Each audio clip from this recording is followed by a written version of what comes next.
ኦኬ ይታያል ጽሁፉ ካሊድ ይወክለኛል ብላል። ይታየኛል። እስልምናን ይወክላል ያነበብኩት ነው። ይታያል። ቀጥሎም በ615 ከመካ የኢስላም እምነት ተከታይ ሰሃቦች ተሰደው መጡ። ነፃነት በመስጠት የጥገኝነት ጥያቄያቸውን በመቀበል ሀገራችን እንዲኖሩ ፈቀድንላቸው፣ እምነቱን ሰበኩ ይላል አደለ?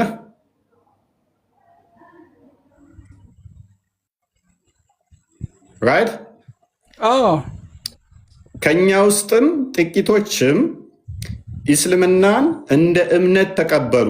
እምነት ብለው ሁሉ አይደለም የተቀበሉት፣ እንደ እምነት ተቀበሉ። ኦኬ ሙስሊም ሆኑ።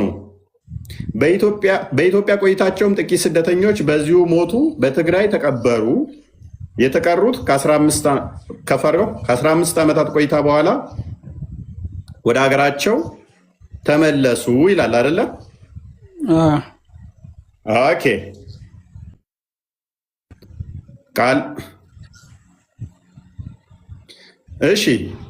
ክርስትና እንደ አውሮፓውያን አቆጣጠር በ330 ወደ አክሱም ሲገባ፣ ኢስላም ደግሞ ክርስትና ወደ አክሱም ከገባ ከፈርቅ ከ285 ዓመታት በኋላ ማለትም በ615 ነበር የገባው ይላል። ትስማማለህ? አስማማ አንብብልኝ። ስላነበብኩት የደገምክልኝ ነው። ችግር የለው። አንተ እዚህ ጋር ነው ቅሬታ የምትለው ቦታ ንገረኝ። ትስማማለህ አይደል? እዚህ ድረስ እኮ ቅሬታው የቱ ጋር ነው የምትለኝን ቦታ ንገረኝ እኮ ስላነበብኩት ማለት ነው። እዚህ ጋር ነው ችግሩ በለኝ። ስለዚህ እስልምና ወደ ኢትዮጵያ የገባው በ7ኛው ሴንቸሪ ነው አይደለ? ምናልባት እዚህ ጋር የቁጥር መለያት ሊኖር ይችላል፣ ግን እርግጠኛው ያው ከኔ በላይ በ615 ወደ ኢትዮጵያ የገባው እስልምና በ615 ነው አይደለ? እንደዛም ይላል። የክርስትናውን ነው በ40 እና በ30 መካከል የሚል የክርስትናውን እኛ እንቀበለውም ቁጥር ስለተሳሳተ እንደዛም ስላልሆነ፣ ስለዚህ እስልምናን ይወክላል ብላል። ትክክል ነው ብለሃል። ስለዚህ እስልምና የገባው በ7ኛው ሴንቸሪ ወይንም ደግሞ ሰሃቦቹ በ615 ወደ ኢትዮጵያ ተልከው ሲመጡ ነው አይደለ? እሺ ቴንክ ዩ። ስለዚህ እስልምና የነቢያት ሃይማኖት ነው። አስቀድሞ ሰው ሁሉ ሲወለድ ሙስሊም ነው የሚለው ውሸት ነው ማለት ነው። እስልምና መጤ ሃይማኖት ስለሆነ። እሺ እንደዛ ከሆነ ክርስትና ሁሉም መጤ ነው ማለት ነው። መጤ ሃይማኖት ነው ማለት እንችላለን? ቅድሚያ ራስን መልስ። እኛ ይህንን ጽሑፍ አንቀበልም አልኩህ እኮ። እኛ እንቀበለዋለን። የመጣው ወደ ኢትዮጵያ በዚህ ዓመተ ምህረት ገባ አለ እንጂ እስልምና በዛ ዓመት ተፈጠረ አላለም ያለው እኮ። ኢትዮጵያ ላይ አልገባም ነበር ከዛ በፊት ማለት ነው። በአህመዲን ጀበል አስተምሮ መሰረት ኢትዮጵያ ላይ አስቀድሞ ስላልነበረ መቼ ገባ አለን? በ615 ነው የገባው ወደ ኢትዮጵያ እስልምና ብሎ ነበር። ስለዚህ አስቀድሞ የለም ነው ማለት ነው እኮ። በ615 ወደ ኢትዮጵያ ሰሃቦች ተሰደው መጥተው መጀመሪያ እንትኖች እንደገቡ ክርስትና ገባ እኮ። ቅድሚያ የገባው ማን ነው? ክርስትና ነው። ከክርስትና በፊት የገባ አለ እኮ። ማን ማን? እሺ ከሁለቱም ሃይማኖት ቀጥሎ የገባው ማን ነው? እኔ አሁን እሱ ጥያቄም አይደለም መረጃ ታመጣልኛል ለሱ። ቆይ አሁን እኔ ተስማምቻለሁ ልመጣልህ ነው። ቆይ ችግር የለውም። አስቀድሞ የኦሪት አማኝ ናቸው። የኦሪቱ አማኞች ደግሞ እኛው ክርስቲያኖች ነን። ክርስትና ምን እንደሆነ አህመዲን ጀበል ስለማያውቅ ነው። የአህመዲን ጀበል ድንቁርና ለጊዜው ትይዘውና አሁን እኔ ተስማምቻለሁ። እስልምና አስቀድሞ የሌለ ሃይማኖት እንደሆነ ስለመሰከረልን እጁን ጨብጠዋለሁ ባገኘው። ሰው ሁሉ ሲወለድ ሙስሊም ነው የሚለውን አፍርሶታል። እስልምና መቼ እንደገባ ነገረንና በ7ኛው ሴንቸሪ ሁሉም ሃይማኖቶች መጤ ናቸው በማለት እስልምና መጤ መሆኑን የተፈጥሮ ሃይማኖት አለመሆኑን ስለመሰከረ ቴንኪው ብለነዋል አህመዲን ጀበልን። አንተም ምን ብለህናል?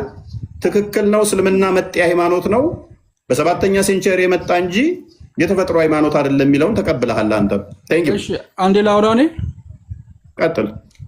እሱ ያለው ነገሩን መገልበጥ ሳይሆን እሱ ያለው ወደ ኢትዮጵያ የገቡት አመጣጣቸው ሶስቱም ሃይማኖት የራሳቸው እንትን አላቸው፣ አመጣጥ አላቸው። የዓመተ ምህረት ልዩነት ቢኖራቸውም ወደ ኢትዮጵያ የገቡበትን ነገር እንጂ የተናገረው ዓለም ላይ እስልምና አልነበረም አይደለም ያለው። ወደ ኢትዮጵያ የመጡበትን አመጣጥ ነው የተናገረው። ሁሉንም ሶስቱንም ሃይማኖት ማለት ነው። መገልበጥ ሳይሆን ዳይሬክት አቅጣጫውን መቼ ነው የገቡት አለ። ችግር የለውም ማን ያወራ ያለው? እኔ ነኝ ያወራለት። እኔ ተስማ እኔ የአህመዲንን ጀበል አስቀድሞ አስተምሮቱን ስለማልቀበል እናንተ ትክክል ነው ባላችሁት መስፈርት መሰረት ከእናንተ ሃይማኖት አስተምሮ ጋር ይሄዳል አይሄድም መመዝነውና እንዴት እንደማራግፍ አሳያችኋለሁ።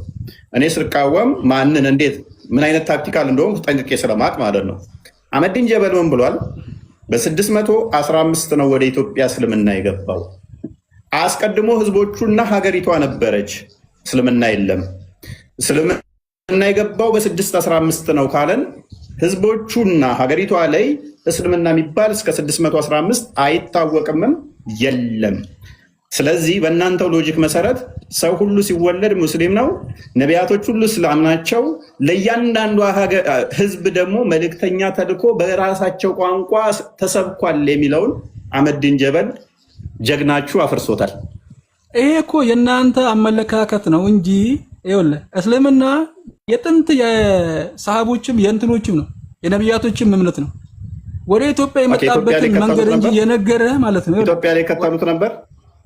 ኢትዮጵያ ላይ ሌላውም ሃይማኖት እኮ ኢትዮጵያ ውስጥ ነበር። ኢትዮጵያ ነበረች እንጂ እኮ ማለት ነው ሃይማኖት አልነበረም። ኢትዮጵያ ላይ ነበር ወይ?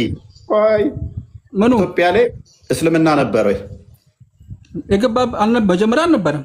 ሰሃቦች ሲመጡ ተሰደው መጡ። መቼ? በስንት ነው? በ1615 ሰሃቦች ይዞት መጡ ወደኛ አረቦች። ኦኬ፣ የመጀመሪያው ስደት ሰሃቦች ወደ እኔ የተሰደዱት እሱን እርግጠኛ አይደለሁም። ወደ ኢትዮጵያና ወደ መካ ነው ወደ መዲና ለስደት የተደረገው ሰሃቦቹ ወደ ብዙ ቦታ ተበትነዋል። ሰሃቦቹ ወደኛ ወደ ኢትዮጵያ የገቡት ግን በ1615 ነው። ምናልባት የዓመተ ምህረት ሊሆን ይችላል። በእናንተው ሎጂክ በእናንተው አስተምሮ መሰረት ከዛ በፊት ኢትዮጵያ ላይ እስልምና እንደሌለ ስለነገራችሁን ኢትዮጵያ እስከ 7ኛው ሴንቸሪ ላይ እስላም የሚባል ሃይማኖት አታውቅም ነበረ። ስለዚህ ሰው ሁሉ ሙስሊም ነው፣ ነቢያቶች የሰበኩት ሙስሊም ነው፣ ለእያንዳንዱ ጎሳ በራሳቸው ቋንቋ ተሰብኳቸዋል የሚለውን አህመዲን ጀበል አፍርሶታል። ምንም ያፈረሱ ነገር እኮ የለም። ይኸውልህ ምንም እሱ የተናገረው ይኸውልህ ትክክለኛውን ነገር የነገራችሁ። አንዳንዴ ማመን የሚከብዳችሁ ነገር ሲመጣባችሁ ለማመን እንትን ትሸሻላችሁ እንጂ ማለት ወደ ኢትዮጵያ ሃይማኖቶች የገቡበትን ነገር ማለት ነው። አርጉመንቱን ንገረኝ እስኪ፣ የኔን አርጉመንት ንገረኝ እስኪ። አንተ የእስልምና ሃይማኖት ከዚህ በፊት አልነበረም ነው እያልከኝ ያለው አይደል? እኔ አይደለሁም ያልኩት። እኔ ሳሎን ያልኩት ቆይ ካሊድ እሱ ያለውን አስረዳ ካሊድ። እኔ ሳሎን ያልኩት አህመዲን ጀበል ከ615 በፊት ኢትዮጵያ ላይ እስልምና የለም እያለ ነው። አንብበው። ከ615 በ615 ሰሃቦቹ ተሰደው ወደ ኢትዮጵያ ገቡ። ኢትዮጵያ ላይ እስልምና ነበር አልነበረም? ያኔ አልነበረም እንጂ እንዴ! እንደዛማ ካልከኝ እኮ ማለት ነው ኢትዮጵያ ነበረች፣ እስልምና አልነበረችም። በ300 ምናምንም ክርስትና ኢትዮጵያ ነበረች፣ ክርስትና የሚባል ሃይማኖት አልነበረም። ገብቶሃል? የራስን ቻል ካሊድ። የአህመዲን ጀበልን እኔ አስተምሮ አልቀበልም። ቆይ አሁን ለመጨረሻ ጊዜ ልጠይቅህ፣ በ615 በፊት ኢትዮጵያ ላይ እስልምና የሚባል አለ የለም? እንደ አህመዲን ጀበል ጽሁፍ ኢትዮጵያ ላይ የለም። ቴንኪው። ኢትዮጵያ ላይ ከ615 በፊት እስልምና የሚባል የለም። ቢንጎ ቡም። እናመሰግናለን። እኛም እያልን ያለ ነው እንደ አህመዲን ጀበል ጽሁፍ መሰረት በ615 በፊት ኢትዮጵያ ላይ እስልምና የለም። ቅድም የላኩልህን ቃል ኪታቡን ክፈተው። ሌላኛው ኡስታዝ ደግሞ ምን ብሎ መጽሐፍ እንዳሳተመ ላሳይህ።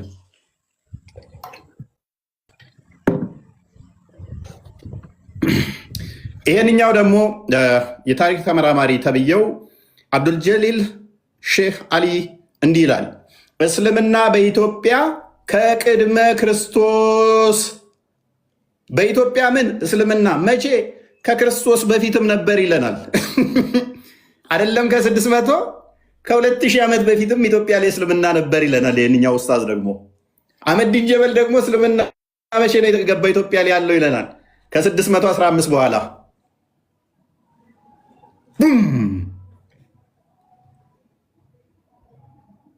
የታሪክ ድርቶ ሲጥፉ ኡስታዞቹ ይሄንኛው ምን አለ? ኢትዮጵያ ላይ ምን ከክርስቶስ ውልደት በፊት ጀምሮ እስካሁን ድረስ እስልምና አለ ይለናል። አህመዲን ጀበል ደግሞ እስልምና የገባው መቼ ነው ይለናል? በ615 ቡም አስታርቅልን። አሁን ይኸውልህ ይህም የራሱ አረዳ ሊኖረው ይችላል፣ ያም የራሱ አረዳ ሊኖረው ይችላል ምናምን ሳትል አስታርቀው።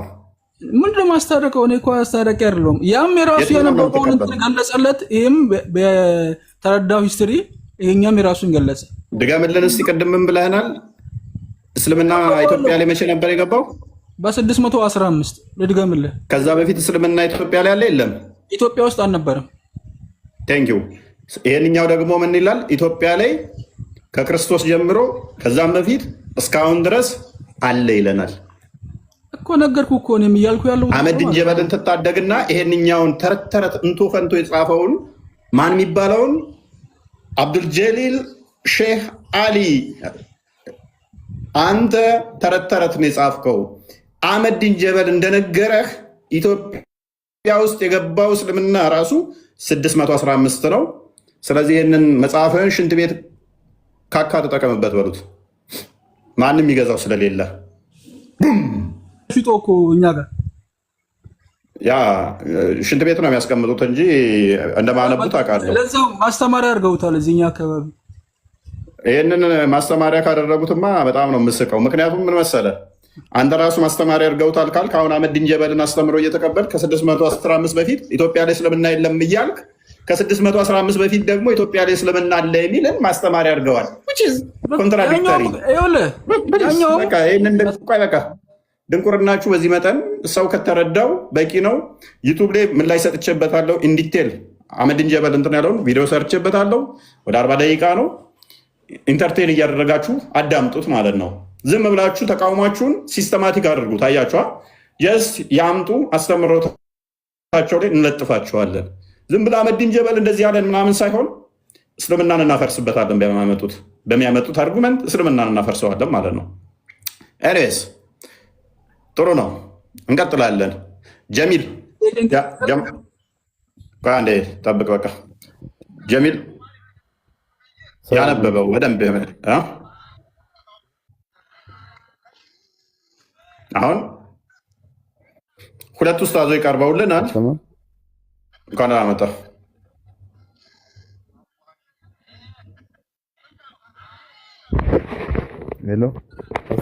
እንኳን ደህና መጣህ። ድምፅህ ከፍ አድርግ። እንኳን ደህና ቆያችሁ። ይሰማል? እሰማለሁ። የአህመዲን ጀበልን ጽሑፉን አንብበሃል? ኖ አላነበብክም? ትቀበላለህ ጽሑፉን? አይ እኔ አሁን ነው ላይቭ የገባሁት። ምን እንደምትሉ አልሰማሁም። የአህመዲን ጀበልን ጽሑፍ ትቀበላለህ? ምን እንደሚል አልሰማሁም።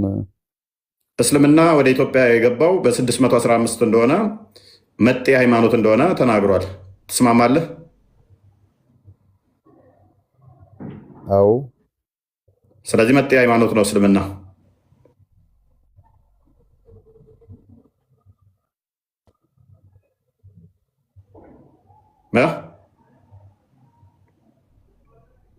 ምን አልከኝ? ስለዚህ መጤ ሃይማኖት ነው አይደለ እስልምና? የስ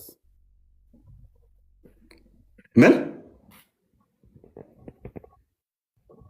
የስ ያ ምንድን ነው? የስ ያ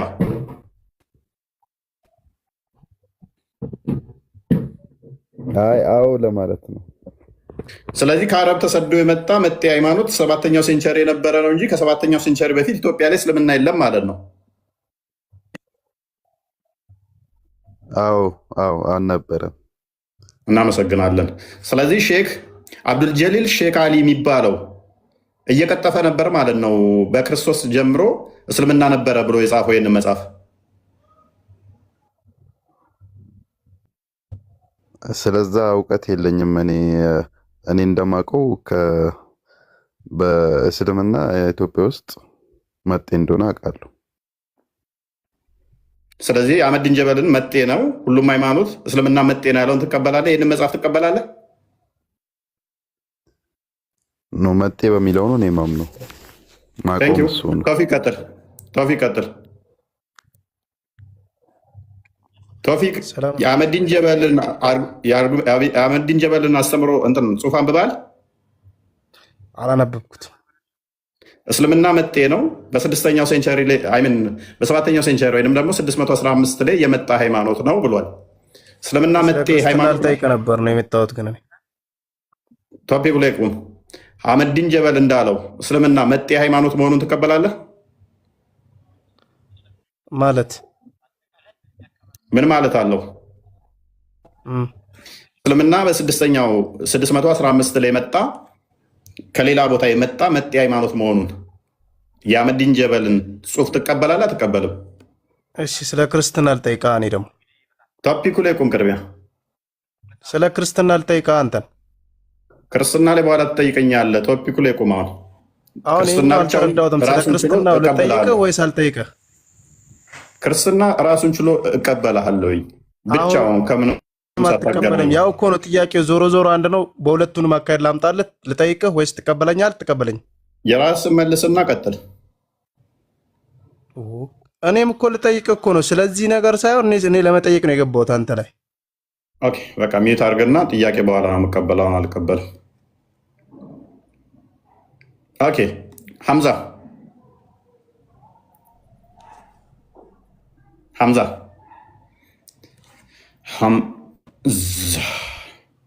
ግልጽ ነው። አህመዲን ጀበልን ትታደጋላችሁ ወይንስ ኡስታዝ ያኛው ኡስታዝ አይደለም፣ አክቹዋሊ የታሪክ ተመራማሪ የምትሉት እንትና ማን ነበር? አብዱልጀሊል ሼህ አሊ፣ እሱን ትታደጋላችሁ? ማንኛውን ትታደጋላችሁ? አንደኛ ገና ወደ ቁርአኑ መልሰዋለሁ። ወደ ቁርአኑ መልሼ ደግሞ ኮንታ ነው የምከታችሁ። ራቅ አድርጌ ሄድ እንድትሉ አደርጋችኋለሁ። እንዲቴ ቪዲዮ ምላሽ ሰጥቼበታለሁ። ቪዲዮ ላይም ስሙት። እንደውም እኔ ሰሞኑ ሰምቼው ቢሆን ኖሮ በደህና ሄድበት ነበር። እንደ አጋጣሚ ቃል ላይ ነው ዛሬ ያየሁት።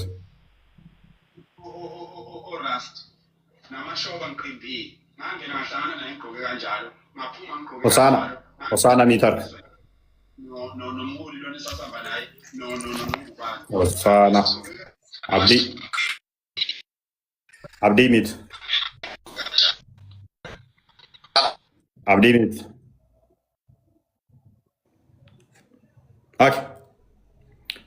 ሆሳና ይሰማል? ሆሳና እንኳን ደህና መጣ። ማን ነው ጀግና? አህመዲን ጀበልን አሁን ኑ ደግፉት።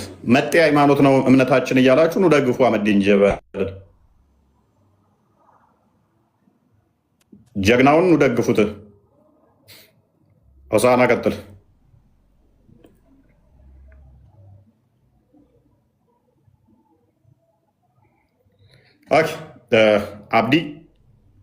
አብዲ እንኳን ደህና መጣ። አብዲ ኑ ደግፉ። ቆያችሁ። መልካም ሙስሊም አብዲ፣ እኔ አንድ ነገር ለመናገር ነበር እና እፎይ ምንድን ነው ታዲያ ስትጠራ ሰማም እንዴ? ክርስቲያኑ ነው የምታዝገው? ወደ ክርስትና ለማለት ነው። ስትጠራ ሰማም ወይ? አይ እዚህ ጋር አይሰማም። ኔትወርኩ መሰለኝ። ኦኬ ኔትወርኩ መሰለኝ። እፎይ እሺ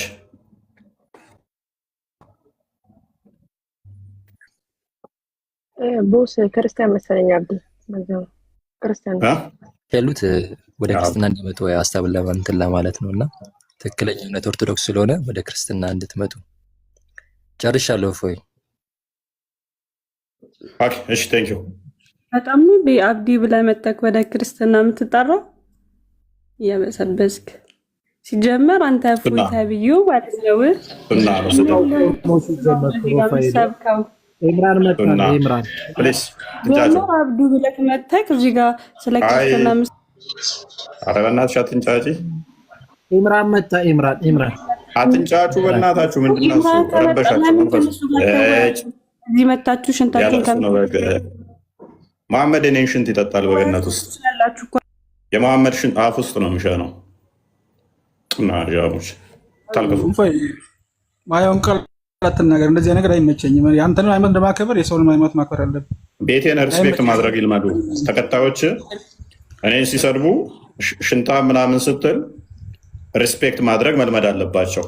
እሷ ከልጁ ጋር ነው ያወራችሁ አይደለ? አንተ ማይሆን ቦታ ላይ አትሄድ። እኔም ግለሰብ ብሰድብ ይሻላል። እዛ ሃይማኖት ላይ ከምትሄድ ያንተን ሃይማኖት እንዳልሰድብብህ የኔን ሃይማኖት ማክበር አለብህ አይደለ? እየሰማን ነው አይደል? ሱረቱ ከውሰርን ታውቃለህ? ከወተት የሚነጣ ነጭ ነገር የሚጠጣውን እንደሆነ ታውቃለህ? ኤኒዌይስ ሪስፔክት ሲኖራችሁ በቃ እሺ ሚውታ እሺ ቴንክ በቃ ሚውታ ሆሳና ይሰማል? ሆሳና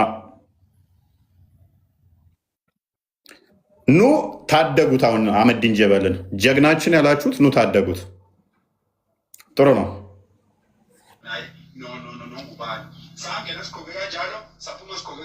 እንኳን ደህና መጣ ጀማል ሆሳና። ሆሳና ላስወርድህ ነው። ምንድን ነው ጭንቅላት አይሰራም እንደ አንተ?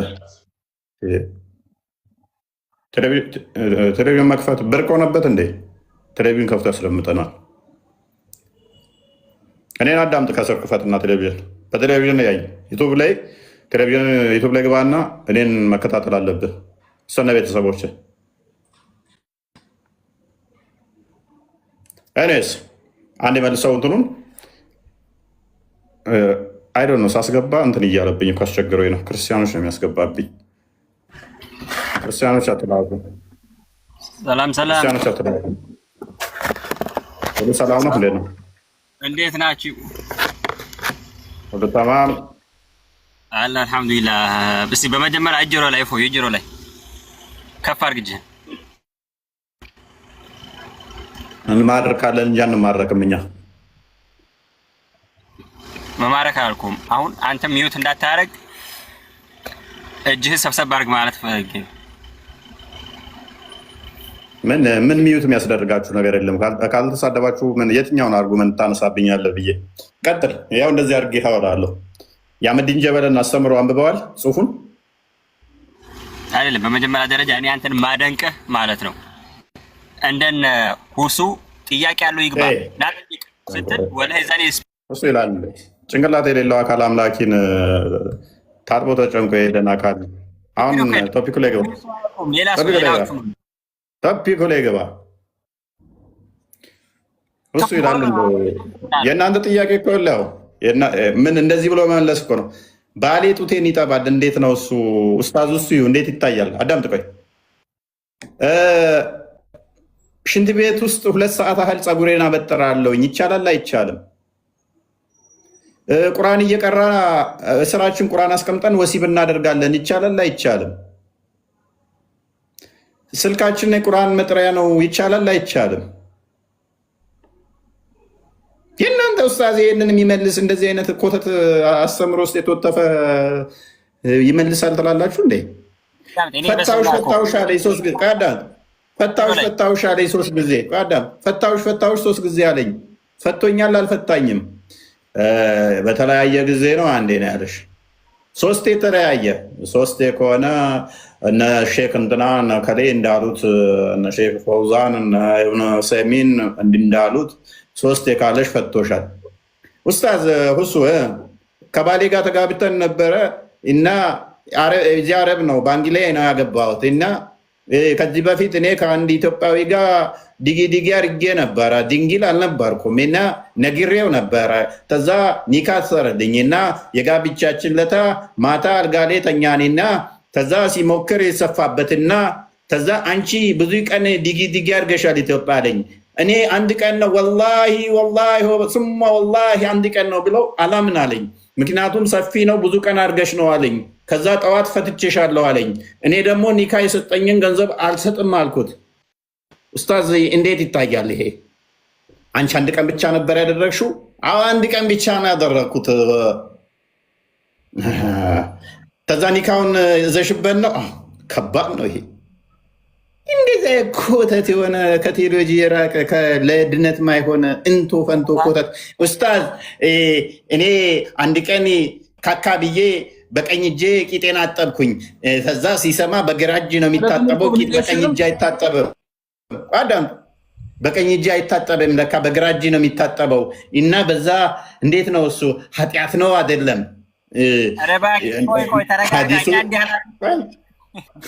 እንደዚህ አይነት ኮተታ መምህራኖቻችሁን መምህር ብላችሁን የቤት እንዳጠሯቸው።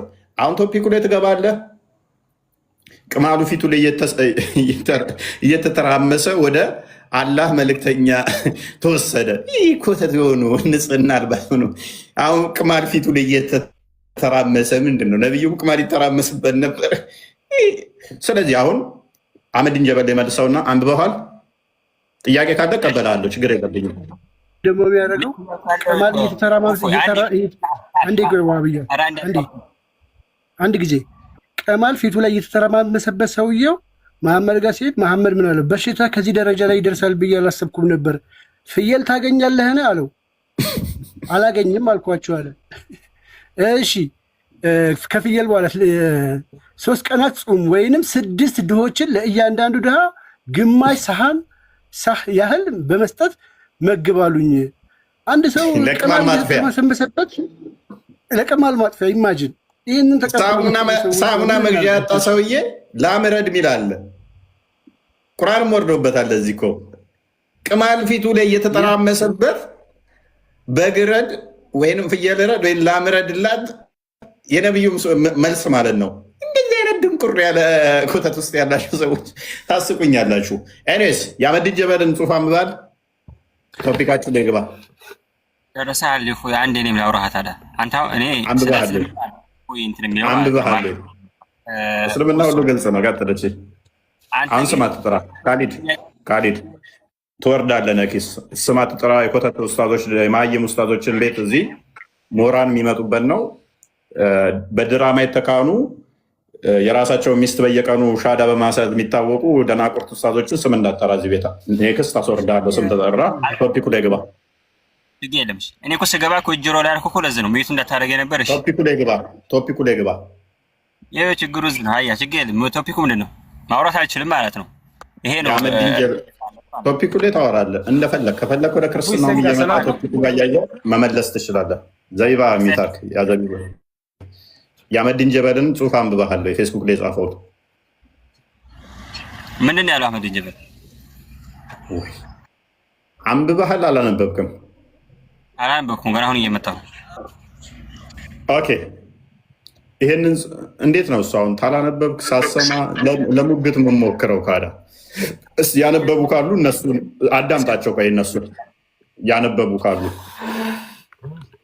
እኔ ራሴ መልሳለሁ። ለምን ታልፋለህ? አላነበብክማ ገና። ለአንተ ገና አስረድተን ነው እንደምትመልሰው። እኛው መልሱን ነግረንህ እንድትመልስልን ነው። አንብበህ ቢሆን እሺ። ያማታቀውን ያላነበብከውን ያልሰማኸው ምን ብለህ ትመልሳለህ? ቆይ ሌሎች ይቀጥሉ። ቅድም አሁን ያነበበው ልጅ ሲመልስ ነበረ። ያላነበበው ዝም አለ። ቆይ ያነበቡት ይመልሱ። ሚታል ያነበበ ማን ነው? ከስራ እኔ አንብቤዋለሁ።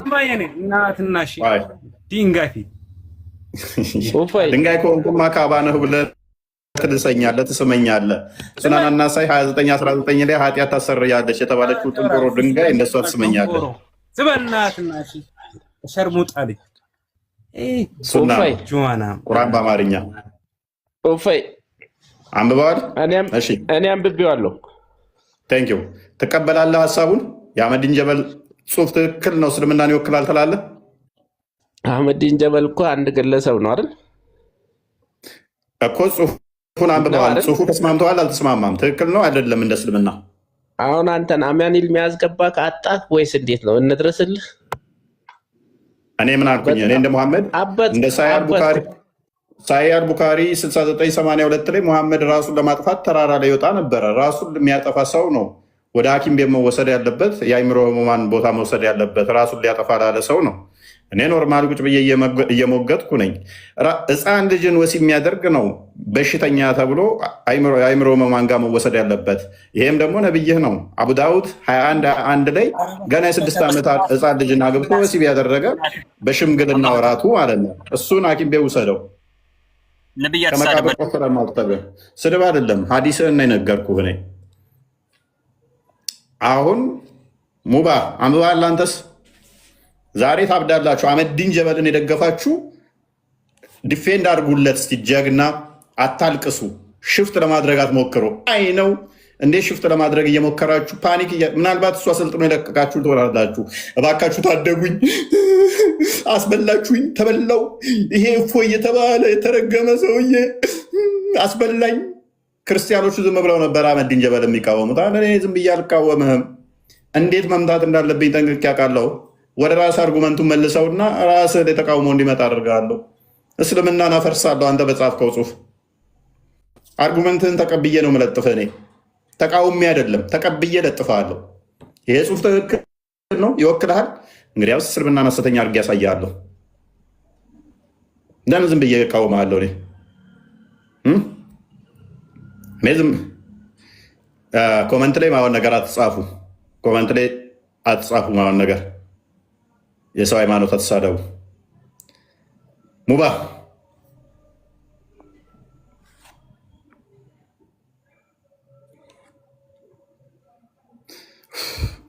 ይሁን ያላችሁ ሰላም ብያለሁ።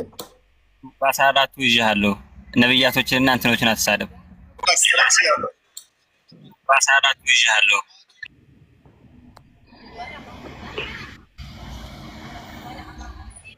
የገባችሁ ከስር አህመዲን ጀበል ይወክለኛል የሚል ጀግና፣ ይሄ ጽሁፍ ትክክል ነው የሚል ጀግና ይምጣሲ። ክርስቲያኖቹ ዝም ብለው ስለተቃወሙ ዝም ብላችሁ ላይክ ሼር ስታደርጉት ነበር አይደለ? ይሄ ጽሁፍ ትክክለኛ ጽሁፍ ነው። የእስልምና አቋም የሙስሊሞች አቋም ነው በሉ እስቲ። አህመዲን ጀበል ምንም መሀይም ነው ስንል የእውቀት ማህደር ነው። ጀግና ጎታ ኬኛ ወርዶታ ጀቻ ቱርተን ኮታ ሴናሜ ኑ ግቡ እስቲ። አህመዲን ጀበል የእኛ ጀግና ስትሉት የነበረው ኑ ደግፉት እስቲ። ያስተምሮ እናንተን ከደገፋችሁ ይህ ጽሁፍ እስልምናን አፈር ድሜ ያስበላ ነው። እኛ ኦልሬዲ አይመለከተንም ስለማንቀበለው ይሄንን ጽሁፍ። እናንተ ይወክለናል ይቀበለናል ብላችሁ ሼር ኮፒ ሊንክ ስታደርጓን ነበር። ይሄ ኡስታዛችሁ ምሁር ነው። እሱ ባለው መሰረት እስልምና በ7ኛው ሴንቸሪ የመጣ ሃይማኖት መጤ ሃይማኖት ነው። ሰው ሁሉ ሲወለድ ሙስሊም ነው የሚለው ውሸት ነው። እንደገና ደግሞ አብዱልጀሊል ሼክ አሊ ካሳ እስልምና ከክርስቶስ በፊት እስካሁን ድረስ በኢትዮጵያ አለ ያለው ውሸት ይሆናል ማለት ነው።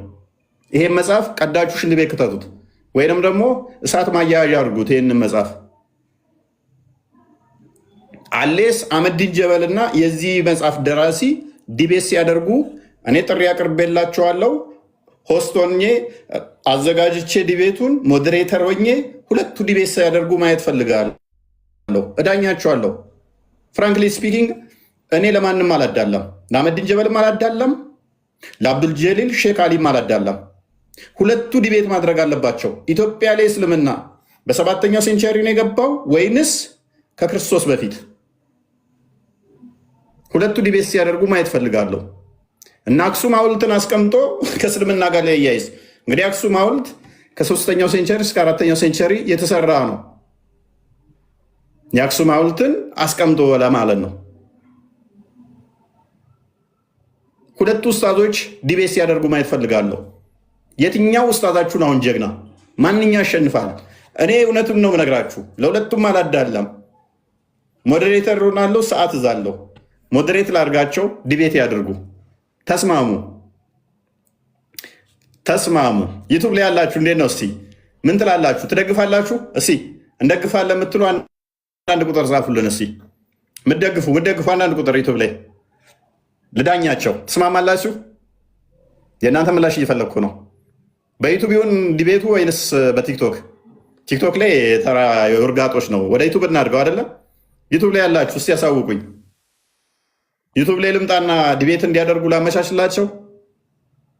ቲክቶክ ላይ ብዙ ጊዜ ላይ እንትን ነው የፍንዳቶ ምናምን እንትን ስለሆነ አሪፍ ዲቤት የሚደረጉ ዩቱብ ላይ ነው።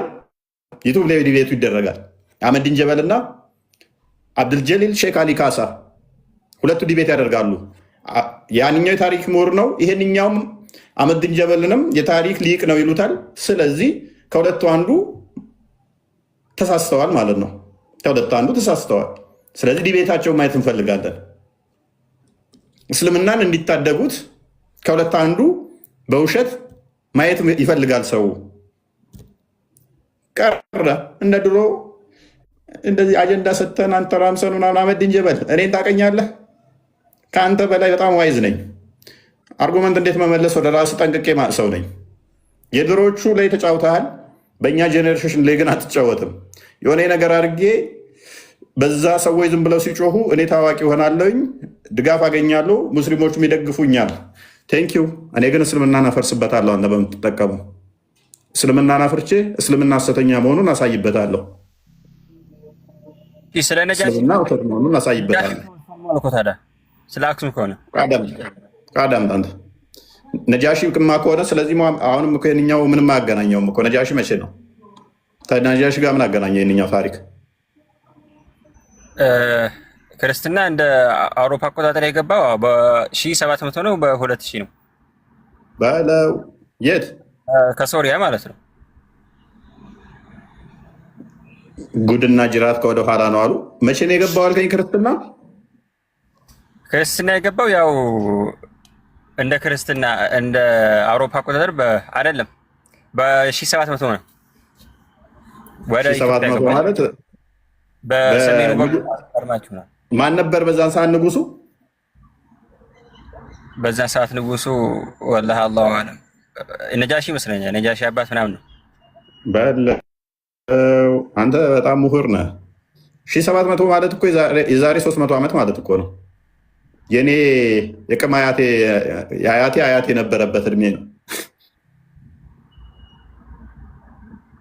ጊዜ ያንን ይዞ እንደ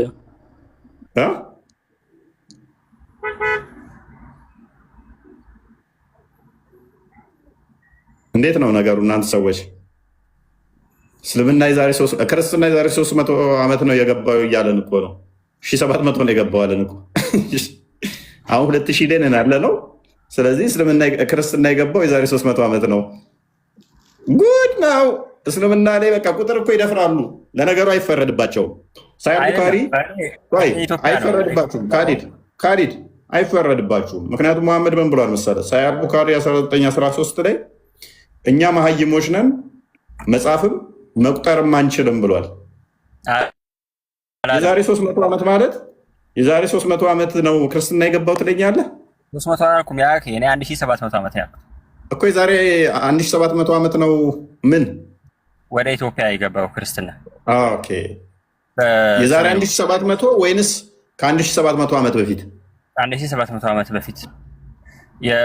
ከዛ በፊት ግን የነበሩት ህዝቦች እንትን ናቸው። ምን ክርስቲያን አይደሉም፣ ሃይማኖት አልባ ናቸው። ምንድን ነው? ማን ያለ እና ማስረጃውን አንጣ። ና ከፍ በል ግለጥ ማስረጃ። አንተ ሃይማኖተኛ መሆናቸውን ማስረጃ አለ? ከዛሬ 1700 ዓመት በፊት እባክህ ማስረጃ ስጠኝ። አለ የለህም? አንተ ሃይማኖት አልባ ናቸው ክርስትና የገባው ከ1700 በኋላ ነው ብለኸኛል። 700 ላይ ነው ብለኸኛል። አሁን ግለጠው ማስረጃው። ያው ማለት የመካ ቁረይሾች የዛኔ ታቦት ነው የሚያመልኩት። ያው ኢስላም የዛኔ ምን አገባኝ እኔ ስለ መካ፣ እኔ ስለ ኢትዮጵያውያኖች ነው ያወራሁት እያልኩ ያለሁት። ያው ተመሳሳይ ነው ማለት ነው እኮ በርዛችሁታል። መጽሐፍ ማን ነው ያለህ? ፕሬስ ያላልኩህን አትበል። ድንቁርናን ኪስ ክተታትና ለጠየካት ላልከው ማስረጃ አንጣ። ፕሪሰፖዙን ተውና መካ ላይ ጣዖት አምላኪ ናቸው መሐመድ እና ቤተሰቦቹ። አይ ሌላውም ዓለም ጣዖት ነው የሚያመልከው። ማን ያለ?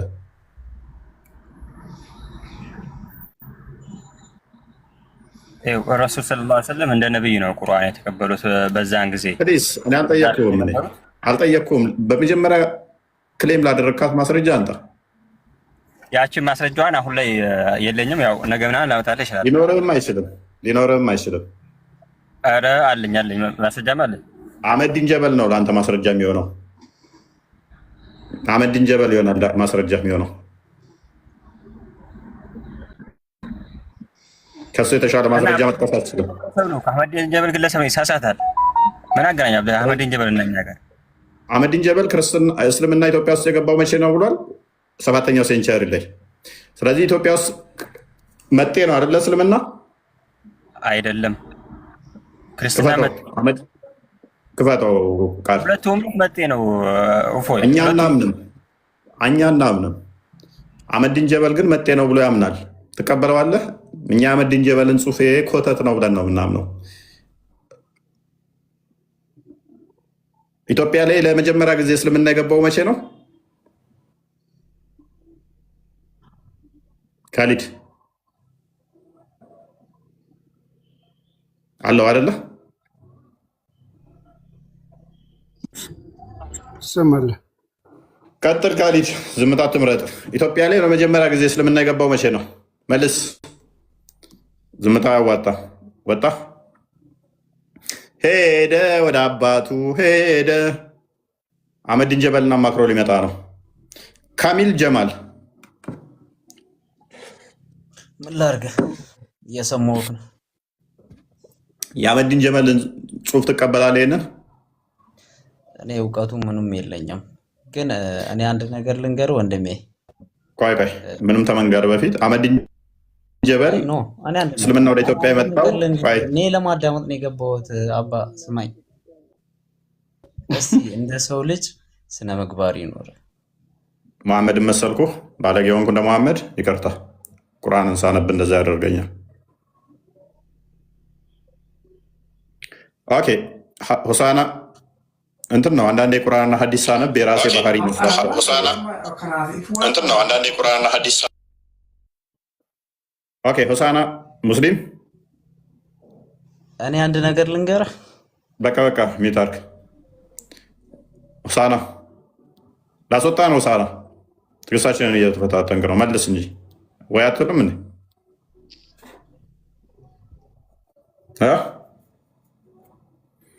ቀመር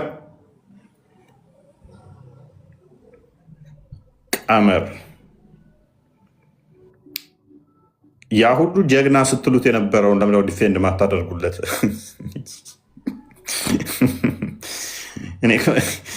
ያስቁኛል እነዚህ ሰዎች። ጀግናችሁን ተው እንጂ ዝም ብላችሁ እንደ ሼር እና ላይክ ስታደርጉት የነበረው ያ ሁሉ ላይክ አድርጋችሁ በኦሮምኛ በአማርኛ ብላችሁት እንዴ ሳይገባችሁ ነው እንዴ? ይወክለናል፣ ትክክል ነው የተናገረው ብላችሁ እኮ ነው ሼር ያደረጋችሁት የነበረው። ዛሬ ላይ ደርሳችሁ ወገቤን ራሴን አይወክልም ግለሰብ ነው እንትላላችሁ። አህመዲን ጀበል ይወክላችኋል። ይሄ ጽሑፍ እስልምናን ይወክላል፣ ክርስትናን አይወክልም። እስልምናን ግን ይወክላል። ይሄ ጽሑፍ አህመዲን ጀበል ሙስሊም ነው፣ የሙስሊም ምሁር ነው። ይሄ ጽሑፍ እስልምናን ይወክላል። እነ አብዱልጀሊል ሺዓሊ ቀጣፊ ናቸው። አህመዲን ጀበል ነው ትክክል። እኔ ተስማምቻለሁ በአህመዲን ጀበል። አልስማማም የሚላለ እስቲ የተስማማችሁ ደግሞ ህብረት እንፍጠር። እስቲ ገባ በሉና አህመዲን ጀበላው ይወክለናል በሉ። እስቲ ይወክለናል፣ ይሄ ጽሑፉ ትክክል ነው በሉን። ምንድን ነው ስለምንድን ነው እንትን የምትሉት? እንዲህማ አትረበሹ።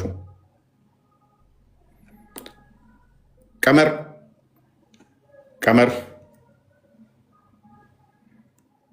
ይሰማል?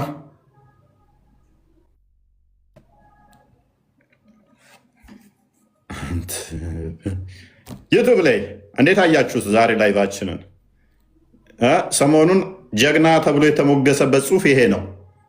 ከፈት ሲደረግ እንዴ ነው ገለጥ ሲደረግ አያችሁታ።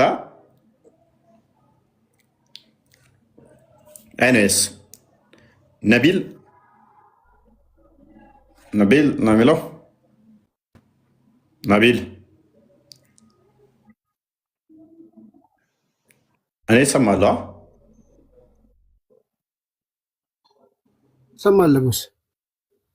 ያ እንግዲህ ያ ጽሑፉ ምንድነው? እሱ መጨረሻ አካባቢ ይመስለኛል ሜይ ቢ አንብብላቸው እንትን ምትላለች መጤ ናቸው የሚል ክርስትና ካሳው ቪዲዮ በደንብ ሰርችበታለሁ። እሱም በደንብ እንትን ትላላችሁ፣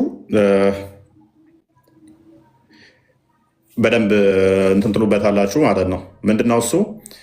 ቀድሞ ኢትዮጵያኖች የብሉይ ኪዳንን አስተምሮ የሚቀበሉ በብሉይ ኪዳን ሲመሩ የነበሩ ናቸው። እንጂ ይሁዲ ብሎ ፕሪሰፖዝ ያደረገው እሱ አሁን ያሉትን ይሁዲዎች ነው። አሁን ያሉት ይሁዲዎች አልነበሩም ያኔ። አሁን ያሉት ይሁዲዎች የተሳሳተ አስተምሮ ነው ያላቸው። እነኛዎቹ ግን ብሉይ ኪዳን የሚቀበሉት በኢትዮጵያም ሲተገበር የነበረው ክርስቶስ ይመጣል ይወለዳል የሚለውን የሚቀበሉ የሚያምኑ በተስፋ ሲጠብቁ የነበሩ እውነተኛ የአብርሃም ልጆች ናቸው። ክርስቶስ ቻሌንጅ ያደረጋቸውን ታስታውሳላችሁ? ዮሐንስ ወንጌል ምዕራፍ 8 ላይ ከቁጥር 50 ጀምሮ እኛ እስከ ዲቃላ አይደለንም ከ40 ጀምሮ እንትን ይሉታል፣ ቻሌንጅ ያደርጋሉ። አንድ አባት አለን እያሉ የአብርሃም ልጆች ነን ይላሉ። ራሳቸውን እንደ አብርሃም እንትን ይላሉ። የአብርሃምስ ልጅ ብትሆኑ የአብርሃምን ስራ ባላደረጋችሁ አብርሃም እንዲህ አላደረገም እያለ ቻሌንጅ ያደርጋቸዋል። እንዲሁ የአብርሃም ልጅ ነን በማለት የአብርሃም ልጅነት አይገኝም ማለት ነው። ስለዚህ በኢትዮጵያ የነበሩት እውነተኞቹ አይሁዶች እኛ ከምናምነው ጋር የሚመሳሰሉ እነሱ በተስፋ ነበር የሚጠብቁት። ያ በተስፋ በእምነት ሲጠብቁት የነበረው እነ አብርሃም፣ እነ ዳዊት፣ እነ ይስሐቅ በተስፋ ሲጠብቁት የነበረው ተከታዮቻቸውም ህዝቡ፣ ኮሚኒቲው የእግዚአብሔር ልጆች የእግዚአብሔር ህዝቦች ተብለው የሚጠሩት ተስፋ ሲያደርጉ ነበረ። ማንን? ክርስቶስ ይመጣል ያድነናል የሚል ተስፋ ሲያደርጉ ነበር። እኛስ መጣ አዳነን ብለን እናምናለን። እነሆ ድንግል ትወልዳለች የሚለውን የሚቀበሉ አምላክ በስጋ ይገለጣል ይወለዳል ብለው ተስፋ ሲያደርጉ የነበረ እነኛ ተስፋ ሲያደርጉት የነበረው ክርስቶስ በስጋ ሲወለድ፣ ስለዚህ ክርስቶስን ተስፋ ሲያደርጉ ነበር። ይመጣል ይወለዳል ሲሉ ልክ ሲመጣ ሲወለድ በስጋ ሲገለጥ ምን ብሪጅ ይሆናል ማለት ነው፣ ድልድይ። ያንኛው ኪዳን በዚህኛው ኪዳን በአዲስ ኪዳን ማለት ነው። አዲስ ስም በቤቴና በቅጥሬ ውስጥ እሰጣችኋለሁ ብሎ ተናግሮ ነበር አይደለ? ትንቢተ ኢሳያስ ምዕራፍ 56 ቁጥር 3 ላይ ማለት ነው። ምን ታገኛል? ጊዜ ቁርአን በአማርኛ ላይ ቀራ ቻፕተሩን ልነግረን። ሐዲስ ላይ ነው ወይንስ ቁርአን ላይ ነው አሁን ያነበብከው ቃል?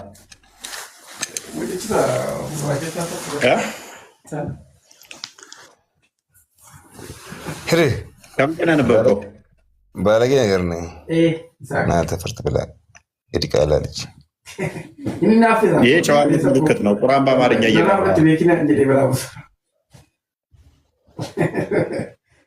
ሌላ የጨዋነት ቁርአን የምትቀራው ክፍል አለ?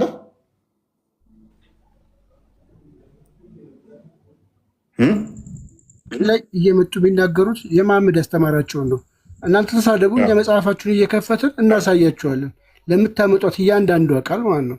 ይህን እንግዲህ ይህን ስድብ አሁን የሰማችሁትን ስድብ መሐመድ ተሳድበው ተሳደቡ ብለዋል። ምን ብሎ? ሂድና የአባትህን ያው አንብቡት፣ የአባትህን ንገሩት፣ ይህንን በምሳሌያዊ አይደለም ብሎ ይህንን ቃል በቃል መሐመድ ተናግሮ ለተከታዮቹም ይህንን ስድብ እንዲሳደቡ ቃል በቃል ተናግረዋል። ይሄ ልጅ ቢናገር ሱና ነው፣ አትፍረዱበት ክርስቲያኖች። ጸሎት ነው ልታደርጉላቸው የሚገባው። እኔ አይደለሁም የተናገርነው ወይ እፎ አይደለም። ይኸው አላ አደብ አልሙፍረድ ላይ የተቀመጠ ሰሂህ የሆነ ሐዲስ ነው። እየፈለገ ነገር አንድ ሰው እና እንደዚህ ነርግ ቢል የሆነ እንትን ስላለ መስደብ አይደለም። መጽሐፍ ቅዱስ ላይ ከእናንተ ከአንደበታችሁ የሚወጣው ነገር ይጠበቅ ይላል። መሐመድ ደግሞ ወደ ዘሩን ራሱን ወደ ዘሩ አስጠብቶ የሚመካ ሰው ካገኘ በዚህ ጉዳይ ላይ ለማንም ከመናገር ወደኋላ አይደለም። ምክንያቱም ያላ መልእክተኛ ሰለላሁ ዐለይሂ ወሰለም እንዲህ ሲሉ ሰምቻለሁ። ራሱን ወደ ጃልያ የዘር ሐረግ የሚያስጠጋ የሚመካ ሰው የአባቱን እንዲነቅስ ንገረው። ምሳሌያዊ አነጋገር ሳይሆን በግልጽ ንገሩት። ሱናቸው ነው፣ አትፍረዱባቸው ክርስቲያኖች። ወደ ሀሳባችን ይሄውና ወደ ቶፒኩ ስንመጣ እንግዲህ ቅድም እፎይ አንብብላችሁ ያልከኝ ይህንን ነው። ምን ብለዋል እንግዲህ ከእምነቶች መምጣት በፊት አህመዲን ጀበል በፊት ሀገርና ሕዝብ ነበረ።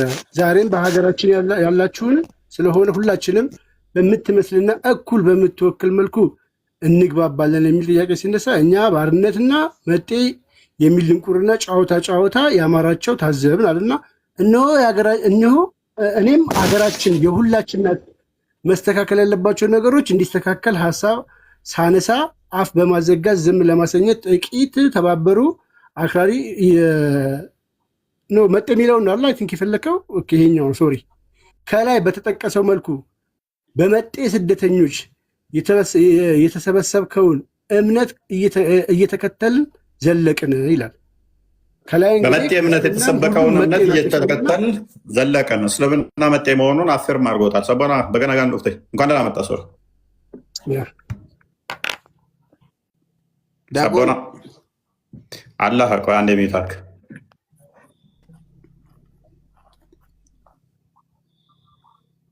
አይ ዳቆን አይደለ እንዴ? ማናገር ምን ችግር አለው? ዳቆን አይደለ? እሺ ቀጥል። አላህ እንዴት ነህ?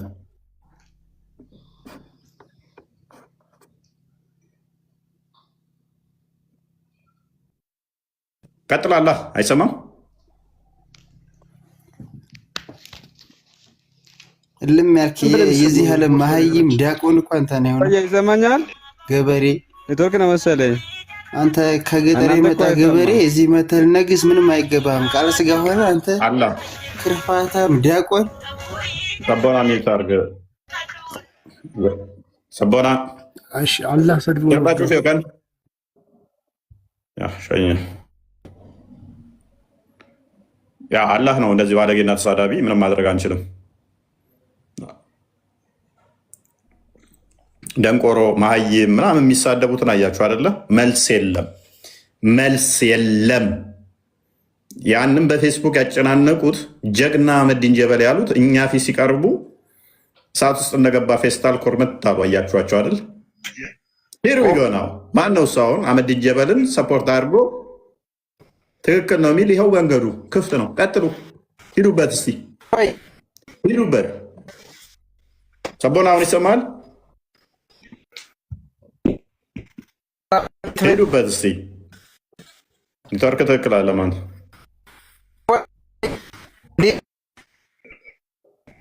ኔትወርክ ትክክል አለም እና እስቲ ወንድ ወንክ እስልምና የነቢያት ሃይማኖት ነው በልና ሞገት ና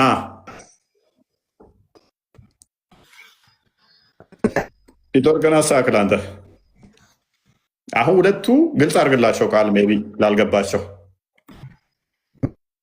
መልክ ይሄኛው አህመዲን ጀበል ነው። በጻፈው ጽሁፍ ላይ ምን ብሎ አስቀምጧል? ፌስቡክ ላይ ከሁለት ቀን በፊት እንደምትመለከቱት እስልምናም ክርስትናም ካቶሊክም ሁሉም መጤዎች ነን፣ መጤ ሃይማኖት ነው። እስልምና በሰባተኛው ክፍለ ዘመን እንደመጣ አትቶ ጽሁፍ ጽፈዋል። አህመዲን ጀበል ማለት ነው። ኦኬ አዘ ሴም ታይም ደግሞ አህመዲን እንትና ሼክ ኻሊል ነው ማለት ነው ስሙ። ላውጣውና ላሳየችሁ በፎቶ ታዩት።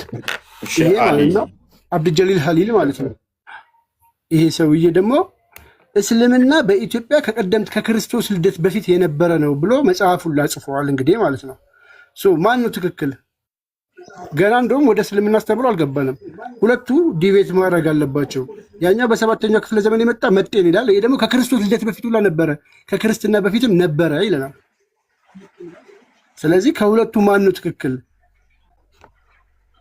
አህመዲን ነው የምትቀበሉት? ራስ በራሳችሁ አውሩ፣ ዝም ብላችሁ ማለት ነው። ማንኛው ነው ትክክል?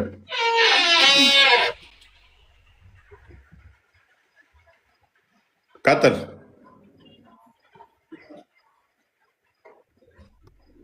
ቀጥላ ራስ በራስ ምናምን ከምትል ቀጥል።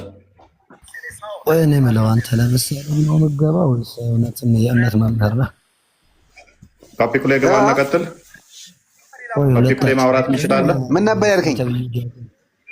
ፕሊስ ሚውት አድርግ። ሰራን እናወራለን። አሁን ምንድን ነው የምፈልገው ከኔ ጋር ማውራት? ኦኬ አህመዲን ጀበል የጻፈውን አርቲክል አንብበዋል? እፎይ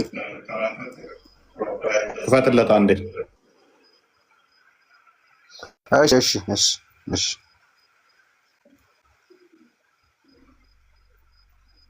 ቃል ክፈተው አንዴ። አህመዲን የአህመዲን ጀበልን አንብበዋል? አህመዲን ጀበል የጻፈውን እችን አርቲክል አንብበዋል? ፌስቡክ ላይ የጻፈውን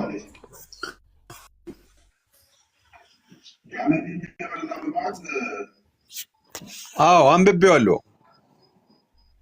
ኦኬ ትክክለኛ ጽሁፍ ነው? እስልምናን ይወክላል?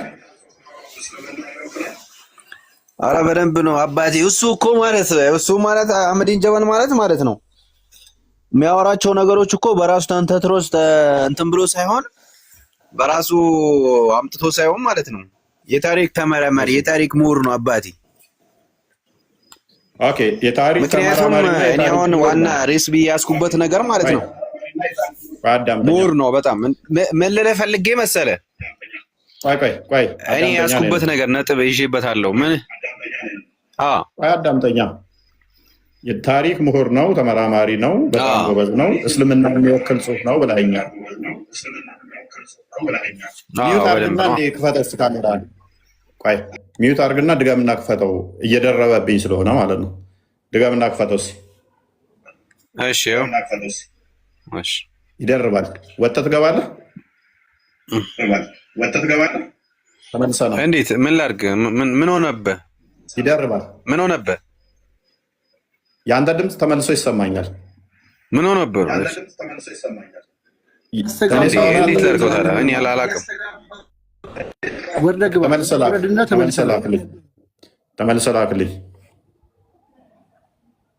እያልኩት ያለሁትም አልተረዳኝም መሰለኝ።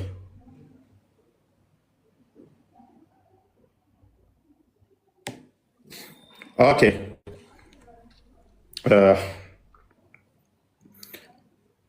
እሱን እናስገባ ወይንስ እንቀጥል ከሌሎች? ኦኬ ሙሪዱ እሱን እናስገባ ወይንስ እንቀጥል ከሌሎች?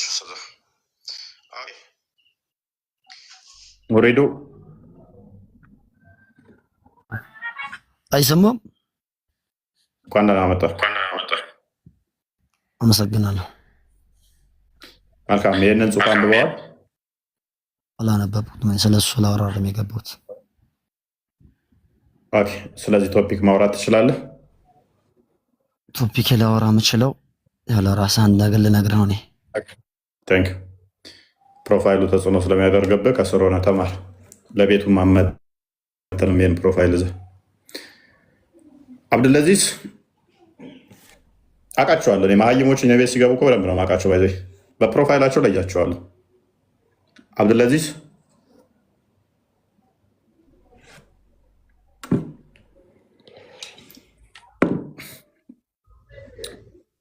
ይሰማል?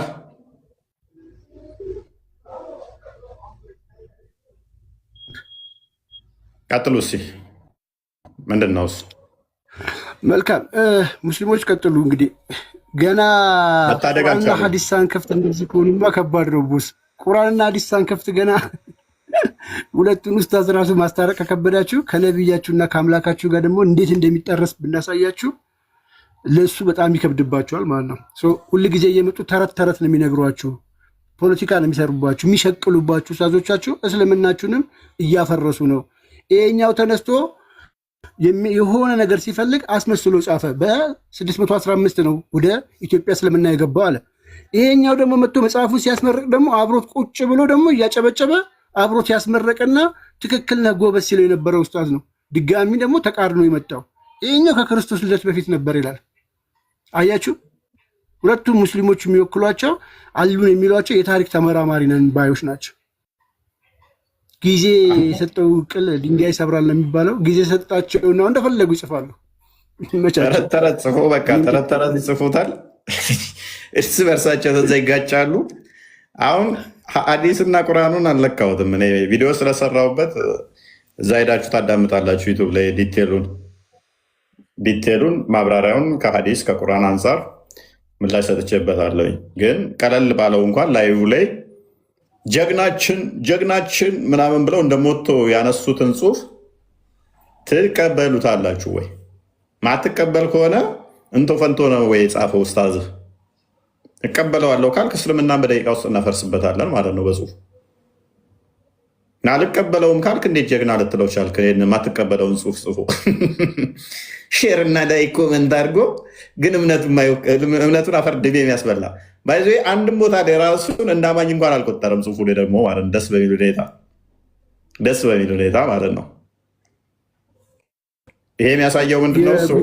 ዋብያዎች ኮሜንት ራሱ ይጽፉ ነበር። እኛ አሁን ፖስት ፌስቡክ ላይ ስንፖስት ይመጡና ክርስቲያኑ ተሰዶ ሲመጡ ተቀበልናቸው እያሉ ይፖስታሉ። ኢቭን ኢፍ ምን እየጻፉ እንደሆነ አይገባቸውም። ዜድንት አንደርስታንድ ኢቭን ሁለቱ እንደሚጋጩ ከኛ ነው የሰሙት። በእርግጠኝነት መናገር የምንችለው ዛሬ ኦኬ፣ ከአምላካቸው ጋር ከነብያቸው ጋር እንዴት ደግሞ እንደሚጋጩ አያውቁም። ምን እያሉ እንደሆነ እንኳን አያውቁም።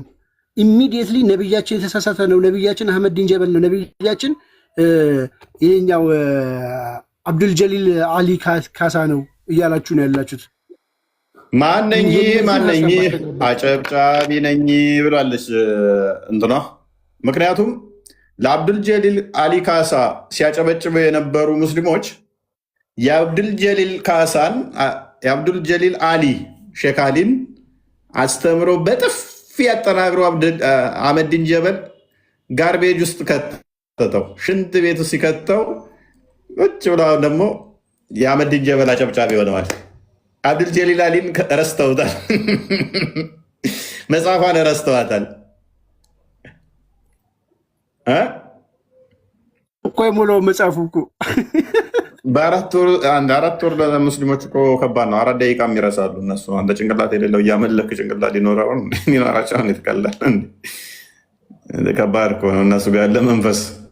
አሁን ነግራቸው እዚህ ገስት ላይ ምን እንደማወራ እንኳን የማይገባቸው ሰዎች 4 ወር ቀላል አድርገው ትቀልዳለህ። ስለዚህ እኛ ደስ እያለን የአህመድ ዲን ጀበልን ጽሑፍ እንደ ክርስትና አንቀበልም። ማንቀበልበት ምክንያት ክፈቷ እንደ ክርስትናው ማንቀበልበትን ምክንያት አፍርሰን እናሳየው በመረጃ።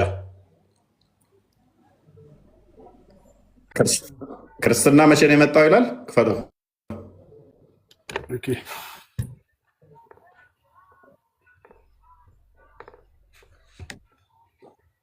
ኦኬ ዝቅ አድርገው።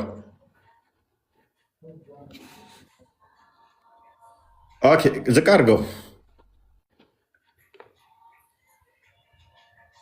ክርስትና ከ330 እስከ 451 ድረስ የአክሱም ቤተመንግስት ሃይማኖት እንጂ ዝቅ አድርገው። አሁንም አይ ቲንክ ቆርጠህብኛል። ኦኬ ቀጥሎም እንደ አውሮፓውያን አቆጣጠር በ330 ፕሊስ እያነበብኩ ነው። ቀጥሎም እንደ አውሮፓውያን አቆጣጠር በ330 ፍርሚናጦስ በተባለ ወጣት መሪነት ጥቂት የሶሪያ ክርስቲያን በስደት ወደ አክሱም መጡ። በእንግድነት ተቀበልናቸው ይለናል። እምነታቸውን እንዲሰብኩ ፈቀድንላቸው። ክርስትናን መስበክ ጀመሩ። የአክሱም ንጉሥ ኢዛናን ጨምሮ ከእኛ ውስጥ ጥቂቶች ክርስትናን ተቀበሉ። ወጣት ፍርምናጦስ ጳጳስ ፍለጋ ወደ ግብፅ አመራ። ንጉሥ ኢዛና ክርስትናን እንዲቀበል እንዳደረገ ገለጸ ምናምን እያለ ይቀጥላል። ቃል በጣም ፕሊስ ተከታተልን ሳነብ።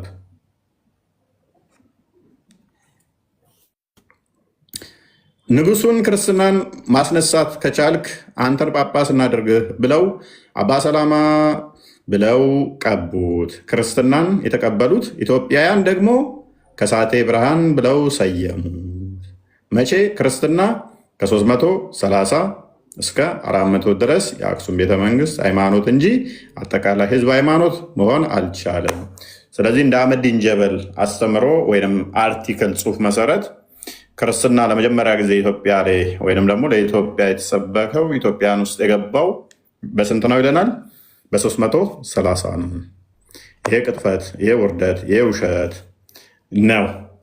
ክርስትና አስቀድሞ በኢትዮጵያው ጀንደረባ ገብቷል። በመቼ? ክርስቶስ ባረገ በአመቱ በ2 ዓመቱ ውስጥ በኢትዮጵያዊ ጀንደረባ ሐዋርያት ሥራ ምዕራፍ 8 አንዴ ክፈተው። ሐዋርያት ሥራ ምዕራፍ 8 ቁጥር 26 አካባቢ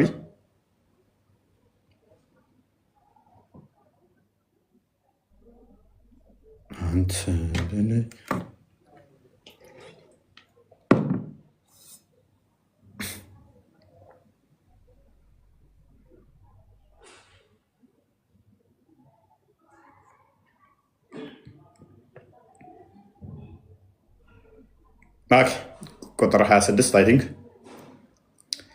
የጌታ መልአክ ፊልጶስን ተነሳ፣ በደቡብ በኩል በደቡብ በኩል ከኢየሩሳሌም ወደ ጋዛ ወደሚያወርደው ምድረ በዳ ወደሆነ መንገድ ሂድ አለው ይላል። ማንን? ፊልጶስን። የጌታ መልአክ ምን አለው? ተነስ ሂድ በጋዛ በኩል። ኦኬ፣ ተነስቶም ሄደ። እነሆም ህንዳኬ የተባለች የኢትዮጵያ ንግስት አዛዥና ጀንደረባ የነበረ በገንዘቧም ሁሉ ላይ የሰለጠነ አንድ የኢትዮጵያ ሰው ሊሰግድ ወደ ኢየሩሳሌም መጥቶ ነበረ። ምን ሊል ጻፉልኝ እስቲ ኮመንት ላይ። ወደ ኢየሩሳሌም የመጣው የህንዳኬ አዛዥ የንግስቲቱ አዛዥና ጀንደረባ የነበረ በገንዘብ ላይ ሹም የሆነ ወደ ኢየሩሳሌም መጥቶ ነበር። ምን ሊሆን ነው የመጣው? ወደ ኢየሩሳሌም ሊሰግድ ወደ ኢየሩሳሌም ከሄደ ኦልሬዲ አማኝ ነው አይደለም? ኦሪቱን ህግ የሚቀበል የሚያቅ ነው ማለት ነው። ተራ ግለሰብ ነው አይደለም። ምንድን ነው? የንግስቲቱ አዛዥና ጀንደረባ የነበር በገንዘብ ሁሉ ላይ የሰለጠነ የንብረት ክፍል ኃላፊ የሆነ ተራ ግለሰብ አይደለም። ኦኬ፣ ይህ ሰው ኢየሩሳሌም ሄዶ ሊሰግድ ሲመለስም በሰረገላ ተቀምጦ የነቢዩን የኢሳያስን መጽሐፍ ያነብ ነበረ። ስለዚህ ትንቢተ ኢሳያስ ደረቅ ወንጌል ተብሎም ይጠራል። የክርስቶስን መምጣት ብቻ ሳይሆን ቤዛነት ቁልጭ አድርጎ የሚያስቀምጥ መጽሐፍ ስለሆነ ማለት ነው። ይህንን እያነበበ ነበር የኢትዮጵያዊ። ከፍ አድርገው መንፈስም ፊልጶስን ወደዚህ ሰረገላ ቅረብና ተገናኝ አለው። ፊልጶስም ሮጦ የነቢዩን የኢሳያስን መጽሐፍ ሲያነብ ሰማና በውኑ የምታነበውን ታስተውላለህ አለው። እርሱም የሚመራኝ ሳይኖር ይህ እንዴት ይቻለኛል አለው። ወጥቶም ከእርሱ ጋር ይቀመጥ ዘንድ ፊልጶስን ለመነው። ያነበው የነበረ የመጽሐፍ ክፍል ይህ ነበር። እንደ በግ ወደ መታረድ ተነዳ፣ የበግ ጠቦትም በሸላቹ ፊት ዝም እንደሚል እንዲሁ አፉን አልከፈተም። በውርደቱ ፍርዱ ተወገደ፣ ሕይወቱ ከምድር ተወግዳለችና ትውልዱንስ ማን ይናገራል የሚለው ክፍል ነበር ይላል። ከፍ አድርገው። ጀንደረባውም ለፊልጶስ መልሶ እባክህ ነቢዩ ይህ ስለማን ይናገራል? ስለ ራሱ ነውን ወይስ ስለሌላ ነው አለው። ፊልጶስም አፉን ከፈተ። ከዚህም መጽሐፍ ጀምሮ ስለ ኢየሱስ ወንጌልን ሰበከለት። ስለማ? ስለ ኢየሱስ ወንጌልን ሰበከለት። ይሄ ታሪክ መቼ ነው የተካሄደው?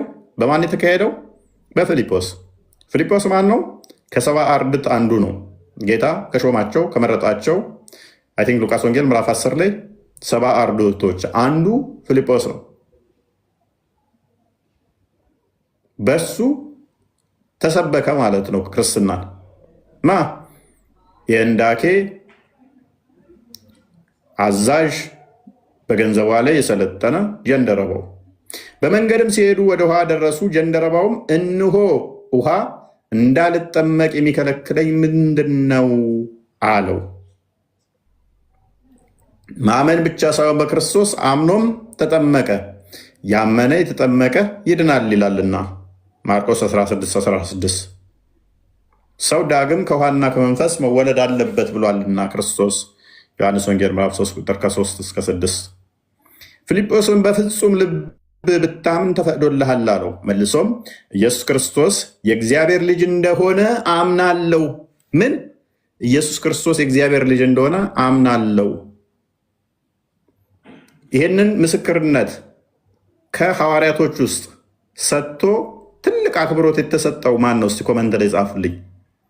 ኢየሱስ ክርስቶስ የእግዚአብሔር ልጅ ነው ማለት በጣም ትልቅ ምስክርነት ነው። ይህንን የተናገረ ሐዋርያ በትንሹ አንድ ሁለቴ ይህንን በመናገሩ የተመሰገነ አለ። ሐዋርያ ቅዱስ ጴጥሮስ በማቴዎስ ወንጌል ምዕራፍ 16 ላይ ከቁጥር 13 ጀምሮ የሰው ልጅ ሰዎች ማን ይሉታል ብሎ በጠየቀ ጊዜ ክርስቶስ አንዳንዶቹ አንዳንዶቹ ዮሐንስ፣ አንዳንዶቹ ኤርሚያስ፣ አንዳንዶቹ ኤልያስ ይሉሃል፣ አንዳንዶቹ ከነቢያት አንዱ ነህ ይልሃል ብለው ባሉት ሰዓት እናንተስ ማን ትሉኛላችሁ ብሎ ሲጠይቃቸው አንተ የሕያው የእግዚአብሔር ልጅ ነህ ብሎታል ጴጥሮስ። ክርስቶስ ከዛ ምን አለው? አንተ ጴጥሮስ ይህን ስጋና ደም አልገለጸልህም የሰማዩ አባቴ እንጂ። በዚህች ዓለት ላይ ቤተክርስቲያን መሰረታለሁ፣ የገሃነም ደጆች አይችሏትም። አንተ የምታስረው የታሰረ ይሆናል፣ ስልጣን ሰጠው። በተመሳሳይ ደግሞ ዮሐንስ ወንጌል ምዕራፍ 6 ላይም ከቁጥር 65 አካባቢ ጀምሮ ይህንኑ ይደግመዋል። ጴጥሮስ ከአንተ ወዴት እንሄዳለን? አንተ የሕያው እግዚአብሔር ልጅ ነህ ብሎ ጴጥሮስ ይህንኑ ምስክርነት ሲሰጥ እናገኘዋለን። ታላቅ ምስክርነት ስለሆነ ይህንን ታላቅ ጴጥሮስን ታላቅ አንተ የገነትና የሲኦል መክፈቻ ያንን ቤተ መቅደስ የተሰራውን አለቱን ቁልፍ የተሰጠው ጴጥሮስ እንዲያሰጠው ያደረገው ምን ብሎ ስለመሰከረ ነው? አንተ የሕያው እግዚአብሔር ልጅ ነህ ብሎ ስላለ ነው። ይሄ ኢትዮጵያዊም ጀንደረባ ምን አይነት ምስክር ነው የሰጠው? እኔ አምናለሁ የእግዚአብሔር ልጅ ኢየሱስ እንደሆነ ብሎ የባህሪ ልጅ ነው ብሎ አመነ ማለት ነው። ሙሐመድ ከ600 ዓመት በኋላ መጥቶ ግን ሱራ 1988 ላይ አራማን ልጅ የለውም ማለት ለአራማን ልጅን ያዛሉ።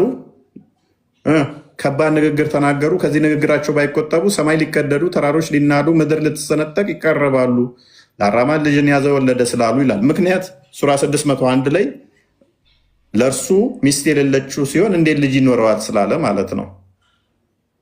ስለዚህ ይሄ ክርስትና እንዴት እንደገባው መግባት እንዴት እንደመሰከር አያችሁ አይደለ? መቼ ነው? አህመዲን ጀበል እንዳለው 330 ነው ኖ ገና ሐዋርያቶቹ ባሉበት ላይ ይህንን ምስክርነት ለማን የሰጠው? ክርስቶስ ከሾመው ከሰባ አርድእት ፊልጶስ ፊት ቆሞ ፊልጶስ ምን አለ? ከዛ ሰረገላው የሚቆም ዘንድ አዘዘ። ፊልጶስና ጀንደረባው ሁለቱም ወደ ውሃው ወረዱ፣ አጠመቀውም። ከውሃውም ከወጡ በኋላ የጌታ መንፈስ ፊልጶስን ነጠቀው። ጀንደረባው ሁለተኛ አላየውም፣ ደስ ብሎት መንገዱን ይሄድ ነበርና። ፊልጶስ አሁን ወዴት ጀንደረባ ወዴት ነው የተመለሰው? ወደ ኢትዮጵያ እየተመለሰ ነው ማለት ነው። መጣ ማለት ነው። ያኛውም መንፈስ ወሰደው ማለት ነው። ስለዚህ ክርስትና መቼ ነው ተጠምቆ የገባው? በ330 ነው ኢትዮጵያ ነው ኖ የውጭ አካል ዘውት እንደዚህ መጡ ነው ኖ ራሱ ኢትዮጵያዊው ነው። ኢትዮጵያዊው የንግስቲቱ አገልጋይ አስቀድሞ ብሉይ ኪዳንን ሲተገብር የነበረ በብሉይ ኪዳን የነበሩት አይሁዶች ናቸው። በአዲስ ኪዳን ደግሞ ክርስቲያን ናቸው። እዛ የነበረው ክርስትና በኋላ መጤ ነው የሚባል ነገር የለም። የብሉይ ኪዳኑን ስራ ሲተገብሩት የነበሩት አሁን ካሉት አይሁዶች ጋር የሚመሳሰልም አይደለም። ይሄ ይመጣል እያሉ ሲጠብቁ ስለነበር ነው ያ ኢትዮጵያዊ ጀንደረባ ሲነገረው ስጠብቀው የነበረው ስናፍቀው የነበረው ይህን አይደል እንዴ ብሎ ምን ያለው የተቀበለው ያምኖ አስቀድሞ ትንቢት ተነግሮለታል። ይሄ ጀንደረባ ትንቢተ ኢሳያስ ምዕራፍ 56 እና እንዲከፈትልኝ ትንቢተ ኢሳያስን ነው እያነበበ የነበረው። ትንቢተ ኢሳያስ ላይ አስቀድሞ ትንቢት ለዚህ ጀንደረባ ተነግሮ ነበረ፣ ትንቢትም ነበረ። መቼ ነው የታሪክ የተፈጸመው?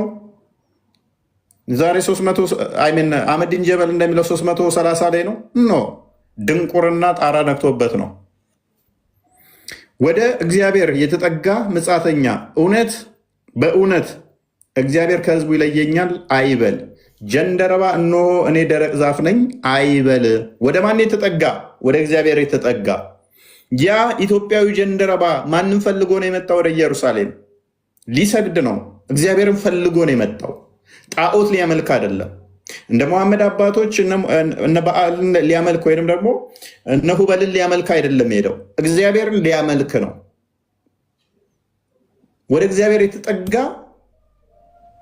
እሱ ጀንደረባ እነሆ እኔ ደረቅ ዛፍ ነኝ ይበል። ያ ኢትዮጵያዊ ጀንደረባ እግዚአብሔርን ፈልጎ ወደ እግዚአብሔር ነው ሄደው። ስለዚህ ምን ይለዋል?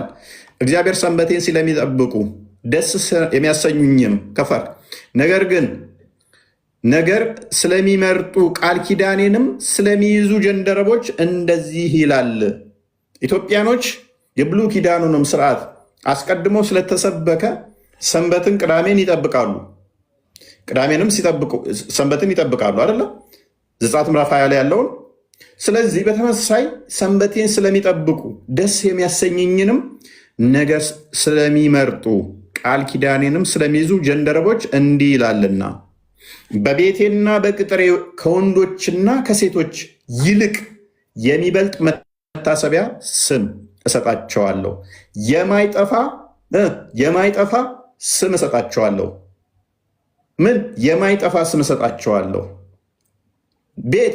በቤቴና በቅጥሬ ውስጥ የማይጠፋ ስም እሰጣቸዋለሁ።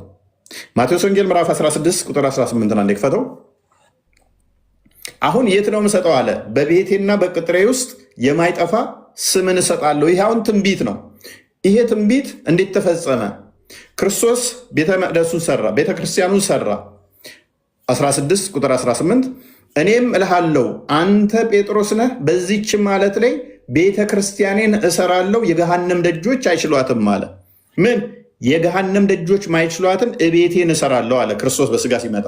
አስቀድሞ የነበረው ነበር። ህዝበ እስራኤል ይባላሉ፣ ህዝበ እግዚአብሔር ይባላሉ። እነኛ ምን አዲስ ስም እንደሚሰጣቸው ትንቢት ተነገረ። ያ ስም ማን ነው? እሱ በቤቴና በቅጥሬ ውስጥ ነው መሰጣችሁ። ቤቱን ሰራ ክርስቶስ፣ ቤተ ክርስቲያን ተባለች። ሐዋርያት ሥራ ምዕራፍ 11 ቁጥር 25 ክፈተው። በዛ ውስጥ ምን ሰጣችኋለሁ አለ? ለጀንደረቦች የማይጠፋ ስም እሰጣችኋለሁ። 11 ቁጥር 25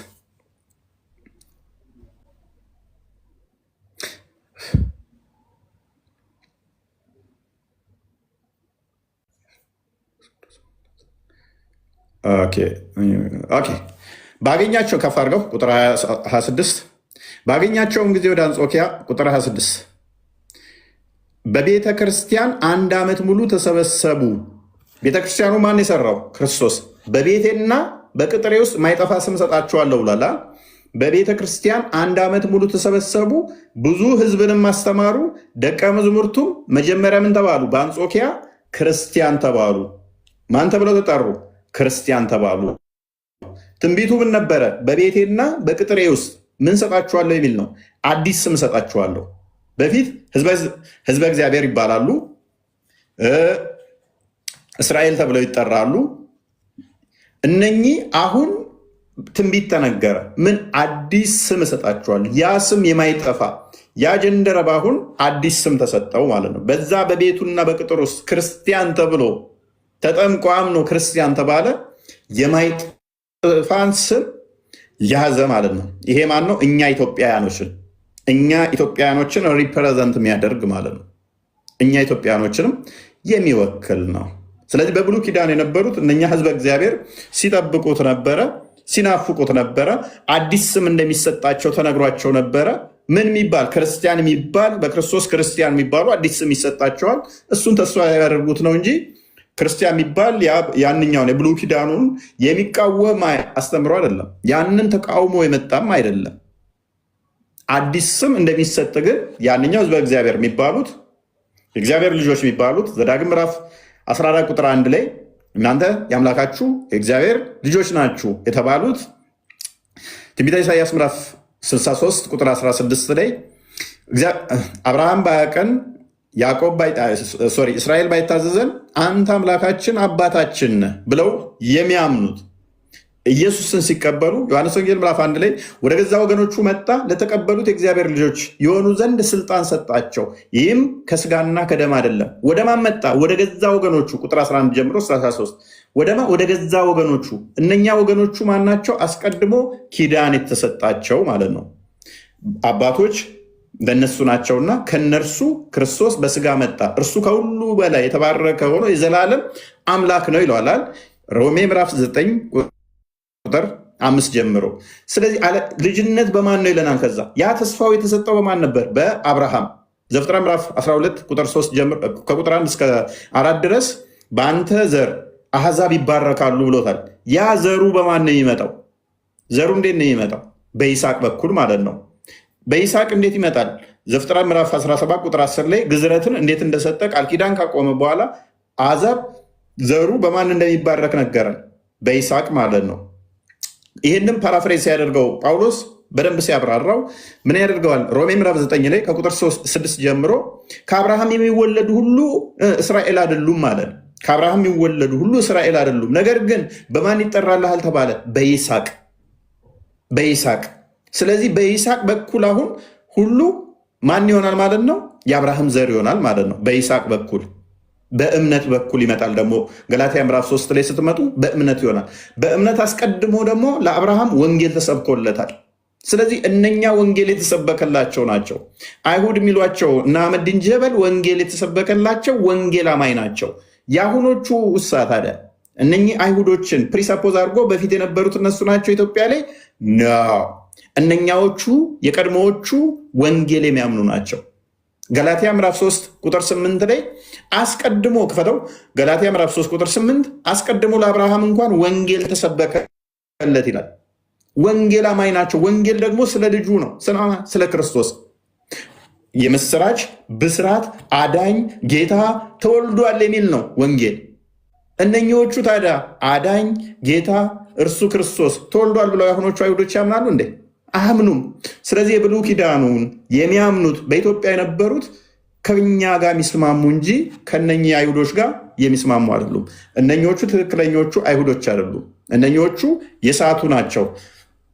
መጽሐፍ እግዚአብሔር አሕዛብን በእምነት እንዲያጸድቅ አስቀድሞ አይቶ በአንተ አሕዛብ ሁሉ ይባረካሉ ብሎ ወንጌልን ለአብርሃም ምን አለው? አስቀድሞ ሰበከው። ቁጥር 24 ላይ አድርገው።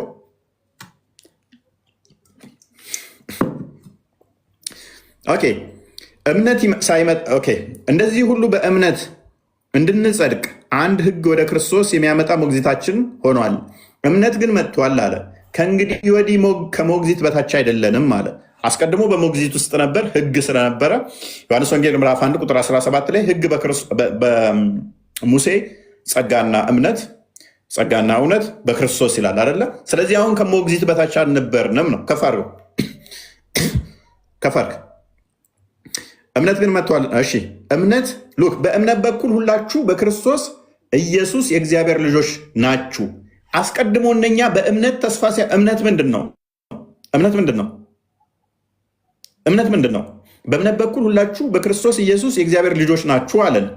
እምነት ምንድን ነው? እምነት ስለማናየው ነገር ስለ ወደፊቱ ተስፋ የምናደርግበት የሚያስረግጥ ነው። ዕብራውያን ምዕራፍ 11 ቁጥር 1 ላይ ማለት ነው።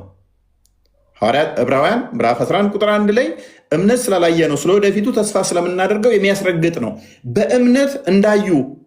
በእምነት እንዳዩ አባቶች እንደተመሰከረላቸው ዕብራውያን ምዕራፍ 11 ሙሉን ስታነቡት እነ አብርሃም እነ ሙሴ ሌሎቹንም የእምነት አባቶችን ተስፋ እያደረጉ አምነውት ነገር ግን ያንን ተስፋውን ሳያገኙ እንደሞቱ ማለትም ክርስቶስ ከመወለዱ በፊት እንዳለፉ ያስቀምጠዋል። ነገር ግን እምነታቸው ምንድን ነው? ክርስቶስ ይወለዳል ይመጣል ነው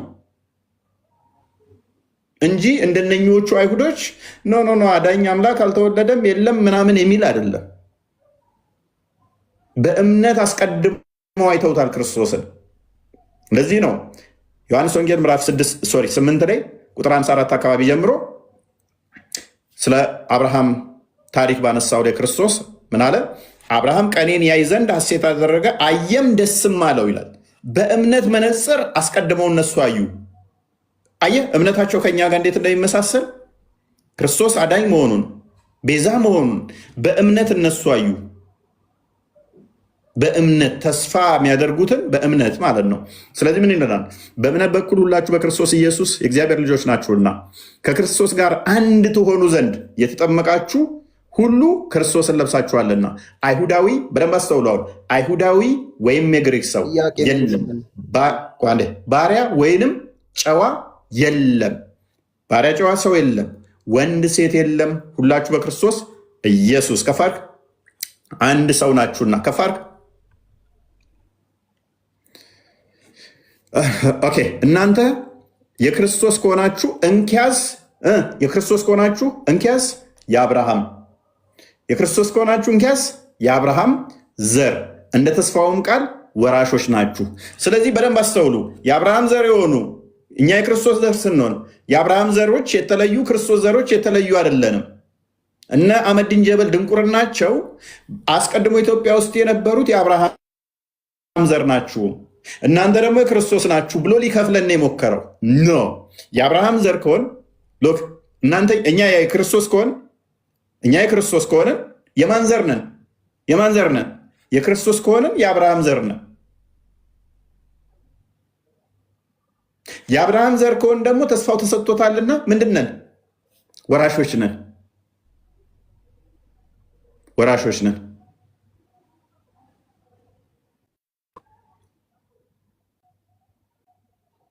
ግልጽ ይመስለኛል። ቢኒ እንኳን አላመጣ ቃሎትን ያሰማልን። በጣም ግልጽ ነው። ቃሎት ያሰማልን። እግዚአብሔር ይስጥልን። እውነት ነው። በክርስቶስ ወራሽ ነን እኛ። የአብርሃም ዘር ሆነናል። አብርሃምን ክርስቶስ ስጋ የመጣው ከአብርሃም ስለሆነ ትጨርሳል። በቃ ላቁም፣ ችግር የለም። ትንሽ ነገር ብቻ ነው የምናገረው። አህመዲን ጀበል የኢትዮጵያ ውስጥ የመንግስት ሃይማኖት የሆነበትን ቀን እንጂ ሃይማኖት የገባበትን ቀን አይደለም የተናገረው። እንደዛ ከሆነ ኢቨን መዲና ውስጥ የመንግስት ሃይማኖት የሆነበት ቀን አለው። መካ ውስጥ ራሱ መሐመድ ሙሉ እስልምናን ማለት ሙሉ አረቢያን የተቆጣጠረበትና ንጉስ ሆኖ እንትን ያለበትን ቀን ነው የሚታየው ማለት እስልምና የጀመረው ከዛ ቀን ብሎ እንደማለት ነው። ባይዘዌ ክርስትና የገባው በ34ኛው መቶ ክፍለ ዘመን ነው። ክርስቶስ ከሞተ ከአንድ ዓመት በኋላ ነው። አስቀድሞ አሁን ሲናገር እንደነበረው እፎይ ከአንድ ዓመት በኋላ ነው የሄደው። ወዴት? ወደ ኢየሩሳሌም ማለት ነው። ስለዚህ በ34ኛው ዓመተ ምህረት ነው ጃንደረባው እዛ ሄደው ተመልሶ የመጣው። እንግዲህ በ35 ቢሆን ምናልባት በ35 ገባ ልትሉ ትችላላችሁ። እንደዛ እንጂ 300 ምናምን ይሄ ቀልድ ነው። ስለዚህ የመንግስት ሃይማኖት የሆነው የመንግስት ሃይማኖት ሆነ ሲባል ምን ማለት ነው? በአንድ ቀን ክርስትና ገብቶ በአንድ ቀን የመንግስት ሃይማኖት ሆነ ወይስ ከዛ በፊት ገብቶ ህዝቡ በጠቅላላ ያን እየተቀበለ ስለሆነ የመንግስት ሃይማኖት የሆነው የሚለው ምን ማለት ነው? ስለዚህ ህዝቡ ስለተቀበለው ኦፊሻሊ የመንግስት ሃይማኖት ሆነ የሚለው ሊያስማማን ይችላል ያ ቀን እንጂ ገባ በሚል አያስማማም። እንደዛ ትክክል አይደለም። እሱማ እንደዛ ካላችሁማ እኮ መካ ውስጥም ራሱ እኮ የሁሉም እምነት የሆነው እኮ ተጨፍጭፎ ምናምን ካለቁ በኋላ ነው ሙሉ ለሙሉ የመካ ወይም የዛ የአረቢያ ምድር እንትን የሆነው ሃይማኖት የሆነው። ከዛ በፊትማ በጦርነቱ ነበር። ስለዚህ የለም ማለት ነው። ምን አልገባም እንደዚህ ተብሎ ነው የሚታሰበው። እንደዛ ለማለት ነው። እፎይ ያው የሚያነሱት ነገር እርስ በርሳቸውም ግጭት ነው። አንደኛም ነገር ደግሞ ዝም ብሎ ከጥላቻ ብቻ ስለሚጽፉ ያለ ማስረጃም ስለሚጽፉ ሁልጊዜ እንዲህ አይነት ግጭት ይፈጠራል በመካከላቸው ዲሶነንት ስለሆኑ ታማኝ ስላልሆኑ እና እንደዛ ነው። ቀጥሎ ኦኬ አይተኸው መጣህ ወንድማችን ከስራ አረብኛ ስም እኔ መጠየቅ እችላለሁ ጥያቄ?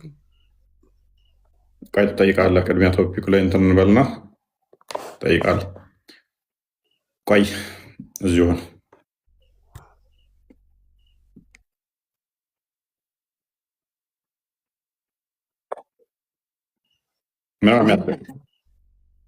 ማለት ማንኛው ነው እያወራለሁ? ማንኛው ነው እያወራለሁ? አይ ቲንክ አብዱ አዚዝ ነህ እያወራ ያለው አይደል? ያ ትንሽ ጥብቅና ጥያቄ ጠይቃለሁ። ይሰማለኛ? ኧረ እኔ ነኝ እያወራሁ ያለሁት። ኦኬ ስለዚህ ቅድም የአህመዲን ጀበል አይሰማችሁም? ትሰማለህ? የአህመዲን ጀበልን ጽሑፍ አንብቤያለሁ ብለሃል መሰለኝ።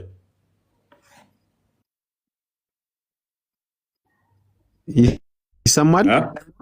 ትሰማለህ? አህመዲን ጀበልን ጽሑፍ አንብቤያለሁኝ ብለሃል ቅድማ።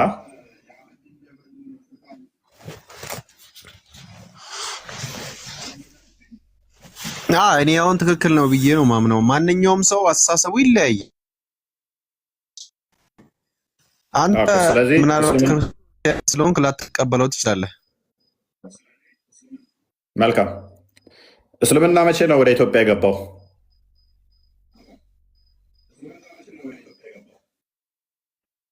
ኢትዮጵያ በነጃሺ ጊዜ ነው።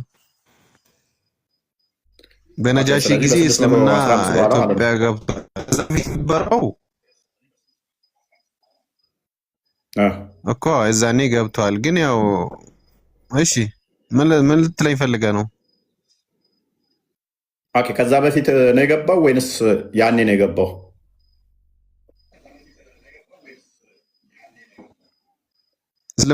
እስልምና እምነቱ ማለት ነው አይደለ? አዎ እኮ የዛኔ የነጃሺ ጊዜ ነው የገባው። ስለዚህ የእኛው ጸሐፊ ደግሞ ከክርስቶስ በፊትም ኢትዮጵያ ላይ እስልምና አለ ሲል እየዋሸ ነው ማለት ነው። አሁን እኮ እስልምና የዛኔ የነበረው ነገር ማለት ነው። አሁን ለምሳሌ አንተ ነሳራ ነው የምንላችሁ እኛ ነሳራ ነው የምንላችሁ እኛ ማለት ነው። ነሳራ ብለን ነው የምንጠራችሁ። እኔን ተወኝና እስልምና የገባው በ7ኛው ሴንቸሪ ነው ብለኸኛል። ተስማማሁኝ። ይህንኛው አብዱል ጀሊል አሊ የሚባለው ሰውዬ ደግሞ በክርስቶስ ጊዜም እስልምና አለ፣ ከክርስቶስ በፊትም ኢትዮጵያ ላይ እስልምና አለ ብሎ መጽሐፍ ጽፏል። ስለዚህ እየተቀደደ ነበር ማለት ነው። አህመዲን ጀበል ትክክል ከሆነ ይህንኛው ቀደዳ ላይ ነበር ማለት ነው። አሁን እኮ እስልምና የሚለውን ነገር እኮ መረዳት ያለብህ ነገር አንተ ነህ። እስልምና የሚለውን ነገር አሁን ለምሳሌ አሁን እስልምና ማለት የዛኔ ተቀባይነት ያለው እምነት እስላም ነው የሚባለው የዛኔ ማለት ነው። እስልምና ከመምጣቱ በፊት የነበረው እምነት እስላም ነው። ይኸውልህ እስልምና ከመምጣቱ በፊት እስልምና ከመምጣቱ በፊት ማንኛውም ተቀባይ ያለው እምነት እስላም ነው ተብሎ የሚጠራው። ይኸውልህ አሁን ለምሳሌ ማለት ነው የዛኔ ነሳራ ከዛ በፊት ለማምለክም ተቀባይነት ካለው እስላም ተብሎ ይጠራል። ዝንጀሮ ማምለክም ተቀባይነት ካለው እስላም ተብሎ ይጠራል። እያልኩ እንደዛ እያልኩ አይደለም እኮ እንደዛ እያልኩ አይደለም። እና ምን እያልኩ የዛኔ ተቀባይነት ያለው እምነት ሁሉ እስላም ተብሎ ይጠራል አልከኝ እኮ። ከነብዩ እሺ ኢትዮጵያ ክርስትና የገባው መች ነው? እሺ ንገረኝ። የኛን በደንብ አብራራሁት ቀደም። አሁን የራስን ጨርስ። አይደለም ማብራራት አይደለም። ከዛ በፊት ምን ነበር?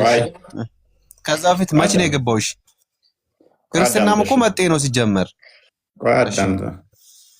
አሁን በደንብ አስተውል። መጤ የሚባለው አንድ አካል መጤ መስፈርቱን አታውቁትም ይመስለኛል። አንድም መጤ የሚባለው ከባህሉ የተለየ ስርዓቱ የተለየ አስቀድሞ ከህዝቡ ከያዘው ጋር የተለየ ነገር ሲመጣበት ነው መጤ የሚባለው። ያንም አታውቁ ከሆነ ማለት ነው። ስለዚህ በደንብ አስተውል። ምን ብለኸኛል መሰለህ?